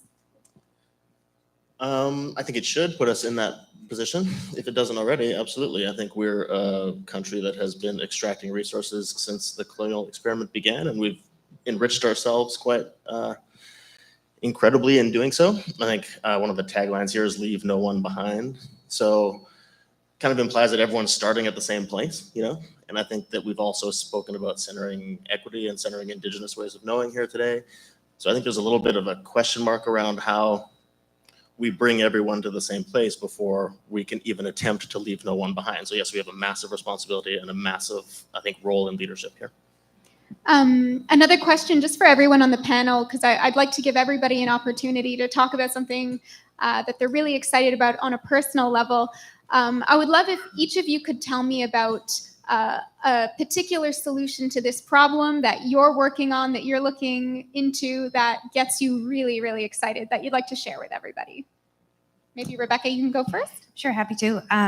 So there's a number of efforts happening in the city of Vancouver. The Vancouver plan is sort of like an umbrella of which a lot of policies can come up under. The Vancouver Rainwater Strategy is one of them. Green rainwater infrastructure is being a priority in every development to divert rainwater away from our pipes and sewer systems so that that water can be harvested and reused. So that's something we've been working on in the city of Vancouver for a long time.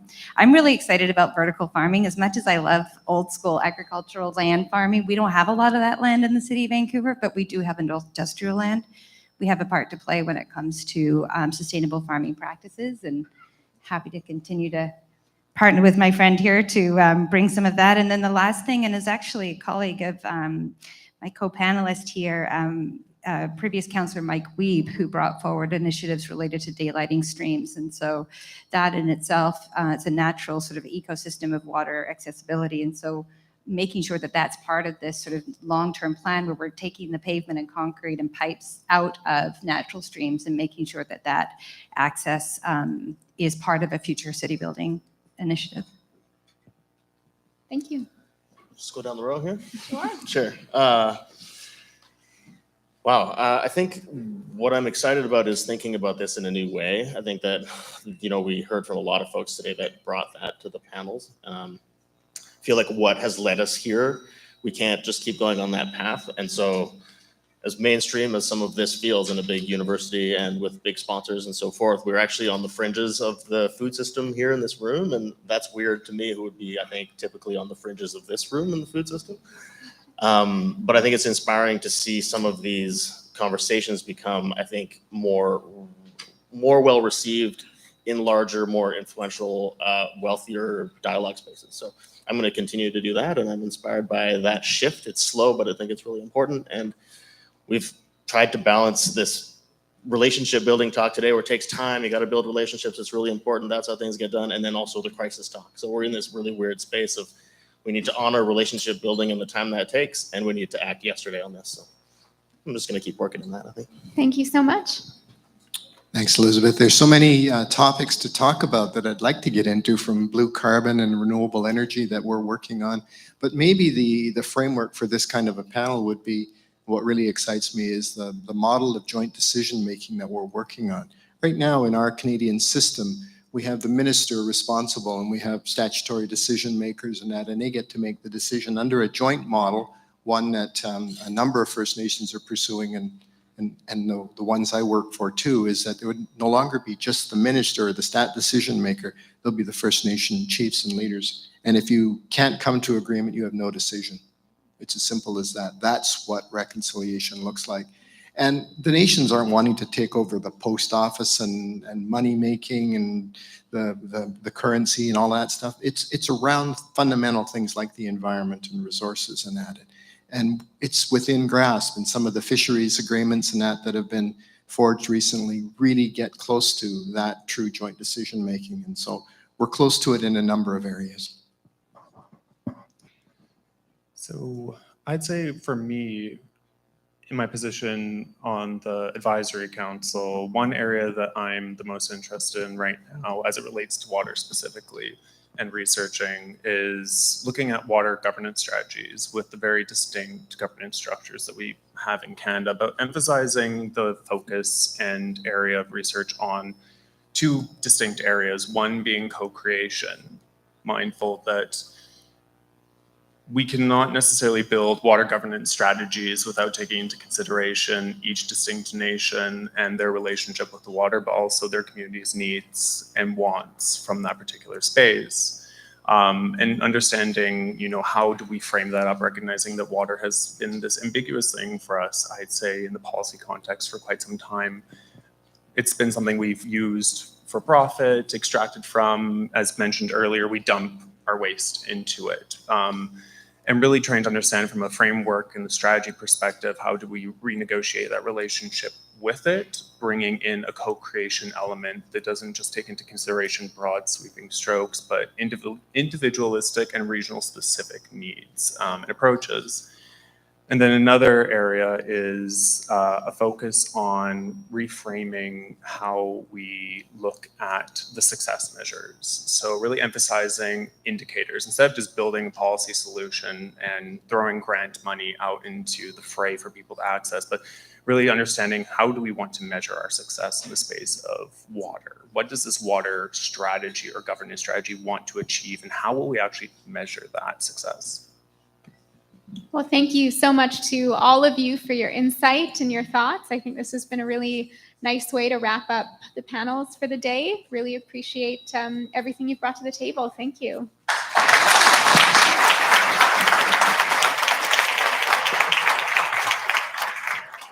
Thank you all so much. Bigger applause for the final panel of the day, please. They were fantastic.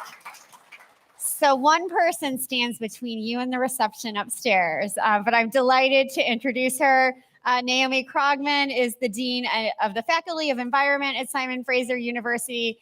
And she's going to give us some closing reflections of the day. So big applause for her. Thank you so much.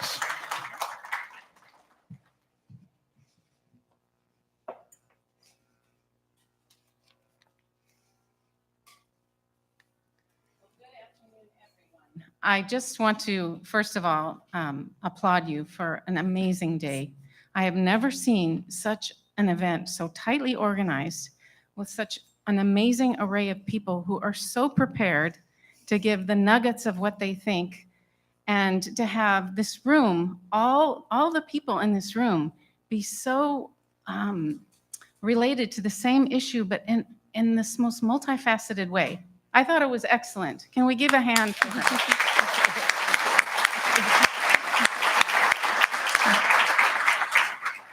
So as I sat there listening, I really thought of 5 L words that actually helped me summarize all of the things I was hearing this afternoon. The first one is that we have to think long-term. And our Indigenous First Peoples of this area all across Canada and in the world have been inviting us to think long-term forever.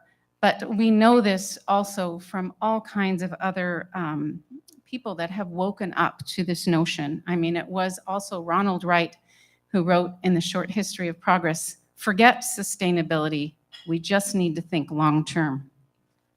When we think long-term, people talked about we need a blue economy infrastructure, we need to recharge the aquifer, we need to get more young people into fishing. We need to think about the long-term resilience of the soil through our organic farming. And we need to leave parts of the high seas alone to think of the long-term replenishment of our fisheries. The second L word was listen. We need to listen to Indigenous peoples. We need to listen to the questions that communities have that can enable change. We need to listen to the values that we hold and how that informs our research and our policy questions. We need to listen to women. We need to listen to people that talk about the food that feeds their souls and gives them the best nourishment for their cultural continuity. We need to listen to our values because that tells us what we care about. That tells us what citizens want to learn about. We need to listen to broker institutions. We need to listen to NGOs already on the ground, conservation organizations, and so on. The third L word that I heard this afternoon was about local investment. We need to listen to place-based ideas about what works for example, fisheries, different local fisheries along the coast. One scholar said, not everything, everywhere, all the time. That really we have to look at specific places in the time frame for the resources that are available there and their ability to replenish. And that takes a regional or even a smaller scale approach than that. We have to listen to what would be policy relevant research when we work for post-secondary institutions. We need to know what local fish are actually available to us instead of just thinking about dietary, nutritional practices, but actually think about what is locally available. And we need to look at regional specific governance structures. We need to meet farmers where they are at to take on new innovations. And we need to know what are the local metrics to take that into account. We need lasting relationships, another L word. That means trust, cooperation. We need to allow trial and error and for people to learn on their own, but to be able to document that. We need to listen to industry and what kind of innovations they can work with us on. First Nations, we need to listen, we need lasting relationships with community members. We need to have lasting relationships with partnerships. And we need lasting relationships with local different cultures to be able to come up with different ways to have businesses that support a thriving food economy. So I may have mixed these up a bit, but so far I've said we need long-term thinking, we need to listen, we need lasting relationships, we need local investment, and finally, we need to listen and work with leading agents of change. So we heard from Oceanwise, sustainable seafood. We heard about in this area, we had the first 100-mile diet. We heard about reducing food waste and the programs that do that, and also who try to celebrate local cultures, such as the Rooted program, Kula Foods, Driscoll's, Nature's Path. We heard about Green Stars restaurants as leading restaurants for using local food. And we also need leading agents of change and those who are working on the ground on policy change, such as coastal First Nations. And we need to listen to those who are leading and holding space to bring disagreeing leaders together and have political platforms that allow change to proceed. So finally, I'm just going to say that I think today was really about moving from green wishing, I think Danielle, you had that comment, to recognizing our values and the evidence that we can combine together to have a long-term vision and to enable all of us to use that for action, hope, and courage, and new models of sharing. Thank you.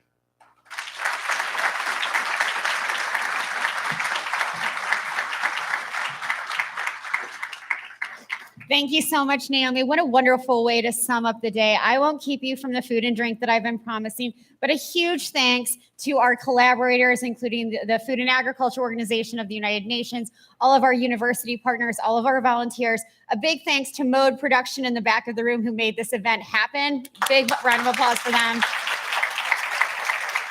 And finally, Kenzie Wade, our event coordinator, Elena Seeley, our content director who couldn't be here, and Bernard Pollock, my Canadian co-founder, deserve a huge round of applause because this wouldn't exist without them. Thanks to all of you for joining us both online and in person. Eat, drink, and be merry, everyone.